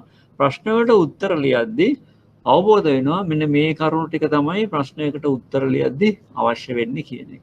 මේවා මේ කරුණු ගොඩක් මම සාකච්ඡා කරා. ඒ නිසා ඕගලන්ට ලොකු ගැටලුවක් නැහැ මේකේ ඉතුරු ටික සම්පූර්ණ කරගන්න. මේක පොඩ්ඩක් බලලා කරන්න. ඊළඟට අපි යමු දැන් මේ මුල්‍ය නිමැවුම් දෙපැත්තකින් ඉදිරිපත් කරා අපි තැන්පතු නිමැවුම් සහ ණය නිමැවුම්. තැන්පතු නිමැවුම් වල අවදානම තියෙන්නේ කාටද? තැන්පත් කරන පුද්ගලයාට. ඒතර තැන්පත් කරන පුද්ගලයාට ඒ තමන් තැන්පත් කරන ආයතනයේ ස්වභාවය අනුව ඒක වාණිජ බැංකුවක්ද, ලියාපදිංචි බැංකුවක්ද, එහෙම නැත්නම් මුල්‍ය සමාගමක්ද, කල්බදු සමාගමක්ද, ෂෙයා මාකට් එකද, ඉන්ෂුරන්ස් මාකට් එකද, ඩිබෙන්චර් මාකට් එකද, ට්‍රෙෂරි බිල්ස්ද, බොන්ඩ්ස්දනේ එක එක මුල්‍ය නිමැවුම් තියෙනවා එක එක ආයතනත් එක්කලා කරන. ඒ ආයතනයේ ස්වභාවය අනුව ඊළඟට මේකේ තියෙන සංකීර්ණතාවය අනුව ඊළඟට මේක තැන්පත් කරන කාලය අනුව වෙනත් පරිසර සාධක අනුව අපි දන්නා සහ නොදන්නා දැන් බලන්න මේ කොවිඩ් ප්‍රශ්නය නිසා තැන්පත්කරුවන්ට සමහරවිට තමන්ගේ තැන්පතු වල පොලිය සමහරට නෙමෙයි දැන් වෙලා තියෙන්නේ මොකද 10%ට 12ට තැන්පත් කරපු අයට අද වෙනකොට 5යි 6යි නේ ඔය වගේ පොලිය අනුපාතයක් තමයි ලැබෙන්නේ. ඒකෝට තමන්ගේ පොලිය අදාළ මුදලට පොලිය ලබා ගන්න ලොකු අවදානමක් අද ඇවිල්ලා තියෙනවා. මොකද අපේක්ෂා කරපු එක ලැබෙන්නේ නැහැ. දැන් අවදානම කියලා අපි ඉස්සරද කතා කරද්දී කියන අවදානම කියන්නේ යම් අපේක්ෂා කරපු යහපත් තත්ත්වයක් ලබා නොගැනීම නිසා ඇතිවන තත්ත්වයක්. ඒකට විවිධ හේතු තියෙනවා. දැන් මේ වෙලාවේ මේ ආර්ථිකය බිඳ වැටුණා කොවිඩ් නිසා. ඒ නිසා මුල්‍ය ආයතන වලට අර කියපු පොලිය ගෙවන්න බෑ. ඒ නිසා ඒගොල්ලෝ පොලිය අඩු කරා. අනිත් පැත්තෙන් රජය විවිධ පහසුකම් සපයනවා විවිධ ණයකරුවන්ට. එතනදී බැංකුවට අඩුපොලි අනුපාතවලට ණය ලබා දෙන්න වෙනවා. ඒතර අඩුපොලි අනුපාතවලට ණය දෙනවා නම් ඒකට ඇමිනිච්ච තැන්පතු වලට නේ ඒක පදනම් වෙච්ච තැන්පතු වලට ගෙවන්න පුළුවන් වෙන්නේ අඩුපොලිය. ඒකේ හේතු තියෙනවා. දැන් අපි බලමු දැන් ණය නිමවුම් සම්බන්ධයෙන් ගත්තොත් එහෙම ණය නිමවුම් වල අවදානම තියෙන මුල්‍ය ආයතනයට. ඒතර මුල්‍ය ආයතනය පුළුවන් තරම් උත්සාහ කරනවා ණය අවදානම ණය නිමවුම් වල තියෙන මූලිකම ණය අවදානම ණය අපසු නොගෙවීම ණය අවදානම කියන්නේ ක්‍රෙඩිට් රිස්ක්. මොකද එහෙම ණය මුදල් ආපසු ගෙවුවේ නැත්නම් එහෙම මුල්‍ය ආයතනයට අරමුදල් එන්නේ නැහැ, ඉන්ෆ්ලෝ එකක් නැහැ, කෑෂ් ඉන්ෆ්ලෝ එකක්, එහෙම නැත්නම් ෆන්ඩ් ඉන්ෆ්ලෝ එකක්. එතකොට මුල්‍ය ආයතනයට බැරි වෙනවා තමන්ගේ තැන්පත් කරුවන්ට ගෙවන්න. නිසා මුල්‍ය ආයතන ඒවා නියම විදිහට කළමනාකරණය කරන්න ඕන. දැන් අපි මෙතනදී කතා කරන්නේ එක එක මුල්‍ය නිමවුම් වල මේවා මේ පාපිලි එහෙම නැති වෙලා තියෙන මේ කන්වර්ට් කරනකොට PDF එකට එයින්ද ඔයගොල්ලෝ ඒක සකස් කරගන්න. මුල්‍ය නිමවුම් වල තියෙන අවදානම් මොනවාද කියන එක සම්බන්ධයෙන් අපි පොඩ්ඩක් සාකච්ඡා කරමු. ඒක වැදගත් වෙන්නේ තැන්පත් කරුවන්ට ආයෝජකයන්ට තමන්ගේ තැන්පතුව හෝ ආයෝජනය කරද්දී සලකන්න ඕන කරුණු සම්බන්ධයෙන්. අවදානම යනු යම් දෙයක වටිනාකම අඩුවීමට ඇති විභවයයි. දැන් අපි ඉස්සෙල්ලා කිව්වා වගේ අපේක්ෂා කරා 110ක පොලිය යටතේ මිලියනයක් දැම්මම අවුරුද්ද අන්තිමට ලක්ෂයක පොලියක් ලැබෙයි කියලා වටිනාකම. පොලි වටිනාකම. ඒතර ඒක දැන් අඩු වෙලා තියෙනවා. දැන් ඒක 105 වුණාම ලක්ෂයක් නෙමෙයි ලැබෙන්නේ 50000. එහෙනම් අගය අඩු වෙලා. යම් දෙයක වටිනාකම අගය අඩු වෙලා. ඒකට පොටෙන්ෂල් එකක් තියෙනවා. ඒක අඩු වෙනවා. ඒ පොටෙන්ෂල් එක මොකද්ද? මේ තියෙන පරිසර සාධක. ඒ සෞඛ්‍ය පිරීම, සමාජ තත්ත්වයේ පිරීම, මුල්‍යවම් වල අගය පිරීම වැනි ඕනෑම කරුණක්. හරි. දැන් අපි සෞඛ්‍ය ගත්තොත් එහෙම සෞඛ්‍ය පිරිහෙනවා. අපිට ලෙඩ රෝග හැදෙනවා. විවිධ වර්ගී. අපි හරියට දැන් බලන්න මේ දවස්වල අපි කරන මේ සෞඛ්‍යමය පුරුදු නිසා අපිට ශ්වසන පද්ධතියට සම්බන්ධ හිම්බිරිස්සාව ඒ වගේ දේවල් අඩුවෙන් හැදෙනවා. ලෙඩ හැදිලා තියෙනවා. ඒ වගේ දේවල් අඩුයි. මොකද නිතර අත්සෝදනවා. මූණ ආවරණය කරගෙන ඉන්නවා. නිසා ඒවා අඩුයි. මේ කොයිඩ් වලින් බේරෙනකොට අපි තවත් ගොඩක් දේවල් වලින් බේරිලා. අපි ඒක කරපු නිසා ඒක අපේ ප්‍රශ්නයක් වෙලා නැහැ. අපි එහෙම කරන්නේ නැතුව දැන් අපි ගත්තොත් සීනි ආහාර ගන්නවා, පිටි ආහාර ගන්නවා, තෙල් ආහාර ගන්නවා. අවසානයේදී අපි ඉවර වෙන්නේ රුධිරයේ සීනි වැඩි වෙනවා, කොලෙස්ටරෝල් වැඩි වෙනවා, නේ? ඔය වගේ දේවල් වැඩි වෙලා රෝගී වෙනවා.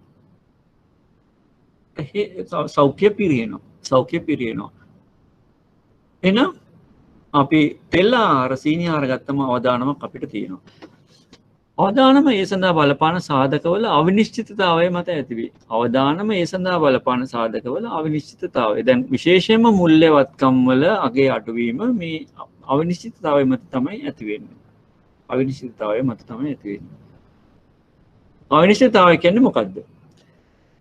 යම් පාලනය කළ නොහැකි, මැනිය නොහැකි, පුරෝකථනය කළ නොහැකි විභව පොටෙන්ෂල් ඉන්සිඩන්ට් එකක්. මේ කොවිඩ් කියන ප්‍රශ්නය අපි දන්නේ කොහොමද ආවේ කියන එකනේ. අපිට පාලනය කරගන්නත් හරිම අමාරුයි. දැන් මේක කොහොම හරි පාලනය කරොත් එන්නතකින් හෝ මොනවා හරි දෙයකින් පාලනය කරොත් අන්න අපේ වටිනාකම් අඩුවීම ආර්ථිකයේ හෝ වෙනත් දේවල් වල හෝ වටිනාකම් අඩුවීම අපිට පාලනය කරගන්න පුළුවන්. නමුත් අපිට පාලනය කරගන්න බැරි. දැන් මේ තියෙන තත්ත්වෙත් එක්කලා රෝගීන් කොච්චර හම්බෙයිද කියලා පුරෝකථනය කරන්නත් බෑ. නිසා මේ අවිනිශ්චිතතාවය නිසා තමයි අනිවාර්යයෙන්ම අවදානම ඇති වෙන්නේ. ඒතර අවිනිශ්චිතතාවය කියන්නේ කන්ට්‍රෝල් කරන්න බැරි, මෙෂර් කරන්න බැරි, මැනිය බැරි, ප්‍රෙඩික්ට් කරන්න බැරි පොටෙන්ෂල් ඉන්සිඩන්ට් එකක් වෙන්න පුළුවන් දෙයක්. අවදානම යනු ඊට සාධක රැසක ප්‍රතිඵලයක් නිසා ඇති වෙන්නේ. අවදානම කියන්නේ එහෙම වෙච්ච සාධක ගොඩක end result එක.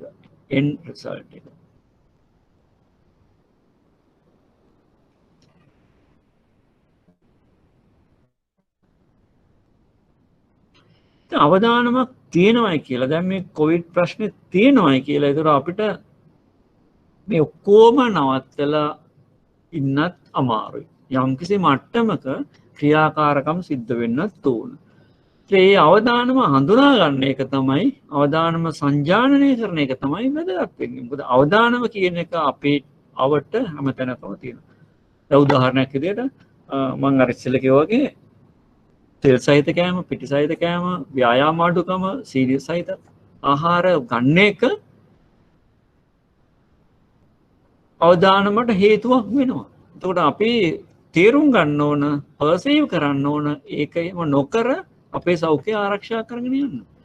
යමක් සිදුවේගේ සම්භාවිතාවයි බරපතල බව පිළිබඳ සිදු කරන පුද්ගල බද්ධ තීරණයකි. රිස්ක් එක කියන්නේ කාරණා දෙක ගුඩිතයක්. යමක් එන්න පුළුවන් සම්භාවිතාවත් probability එකයි ඒකේ gravity එකයි. risk equals probability into gravity. යමක් සිද්ධ වෙන්න පුළුවන් සම්භාවිතාව. මම එතකොට අවදානම කියන්නේ හැමතිස්සෙම පාඩුවක් වෙන එකක්. හොඳේ. අවදානම කියන එකේ නැහැ මේ වාසිදායක එකක් නැහැ. අවදානමක් කිව්වොත් අනිවාර්යයෙන්ම පාඩුවක්ම තමයි එතන. ඒක ආයේ වෙනත් වචන වලින් විස්තර කරන්න අවශ්‍ය වෙන්නේ නැහැ. හරි? වෙනත් වචන වලින් කියන්න ඕනේ. අවදානම කිව්වොත්ම පාඩුවක්ම තමයි. ඒකට පොසිටිව් එකක් නැහැ. පොසිටිව් අවදානම කියලා එකක් නැහැ. අවදානම always negative. යමක් යම් අවාසිදායක දෙයක් සිද්ධ වෙන්න පුළුවන් සම්භාවිතාවක් ඒ අවාසිදායක සිදුවීමේ තියෙන බරපතලකමේ ගුණිතය අවදානමට සමාන වෙනවා. සෑම පුද්ගල ක්‍රියාකාරකමක්ම සම්බන්ධව අවදානමක් තියෙන අතර ඇතැම් ක්‍රියාකාරකම් වඩා අවදානම් සාගත විදියක්. උදාහරණයක් විදිහට බයිසිකල් පැදීම ගන්නකො. පාරේ සාමාන්‍ය විදිහට බයිසිකල් පැදගෙන යන්න පුළුවන්. පාරේ ඉත අපරීක්ෂාකාරී විදිහට මෝටර් සයිකලයක් පදින්න පුළුවන්. ඒකට අවදානම වැඩි නේ. ඒ නිසා ඒ පුද්ගල ක්‍රියාකාරකමත් එක්ක තමයි ඒක බද්ධ වෙලා තියෙන්නේ. ඊට මාරකලින්දේ මෝටර් සයිකල් දාවනේ කියලා එකක් දැකලා තියෙනවා. අහලා තියෙනවා. ඒක ඉතාම ඉහළ අවදානමක් තියෙනවා. ඉතින් ඒකෙන් යම්කිසි සිදුවේ සාමාන්‍ය විදිහට මෝටර් සයිකලයක් පැදවීමත් ඉතා අනතුරුදායක ලෙස මෝටර් සයිකලයක් වේගයෙන් මාර්ග නීති නොතකා පැදවීමෙන් වෙන්න පුළුවන් හානියත් අර වගේ මාරකලින්දේ මෝටර් සයිකල් පැදවීමෙන් වෙන්න පුළුවන් හානියත් එකිනෙකට වෙනස්. බරපතල බව එකිනෙකට වෙනස්. අනේ නිසා මේ පුද්ගල ක්‍රියාකාරකම් වල බද්ධව අවදානමක් තියෙනවා. සමහර දේවල් තියෙනවා වඩා අවදානම් දේවල්. ඒතර වඩා අවදානම් දේවල් කරොත් අනිවාර්යයෙන්ම බලාපොරොත්තු වෙන්න ඕන පර්සීව් කරන්න ඕන වැඩි අවදානමක් ගන්න. කියලා අපේක්ෂාව තියෙනවා නම් ඒ අවදානම ආවරණය කරන්න යම්කිසි කෙනෙක් කටයුතු කරනවා නම් සමහරට ප්‍රතිලාභ ඉහළින් ගන්න පුළුවන්. ඔය අපි කතා කරපු මුල්‍ය නිමයන් වලින් derivatives වල අවදානම ඉහළයි. ඒතර ඒක හරියට බලලා හොඳට තක්සේරු කරලා ස්පෙකියුලේට් කරලා හෙජ් කරලා පාවිච්චි කරනවා නම් ඒකෙන් වෙන්න පුළුවන් අවදානම අඩු කරගෙන ගන්න පුළුවන් ලාභය උපරිම කරගන්න පුළුවන්. ඒකට දක්ෂයෙක් වෙන්න ඕන. අපි ලබන සතියේදී සාකච්ඡා කරමු මේවා ඇති වෙන්න පුළුවන් අවදානම් මොනවද ගන්න තියෙන පියවර කියන එක. එහෙනම් අදට අපි නවත්තමු. සියලු දෙනාටම සුබ දවසක්.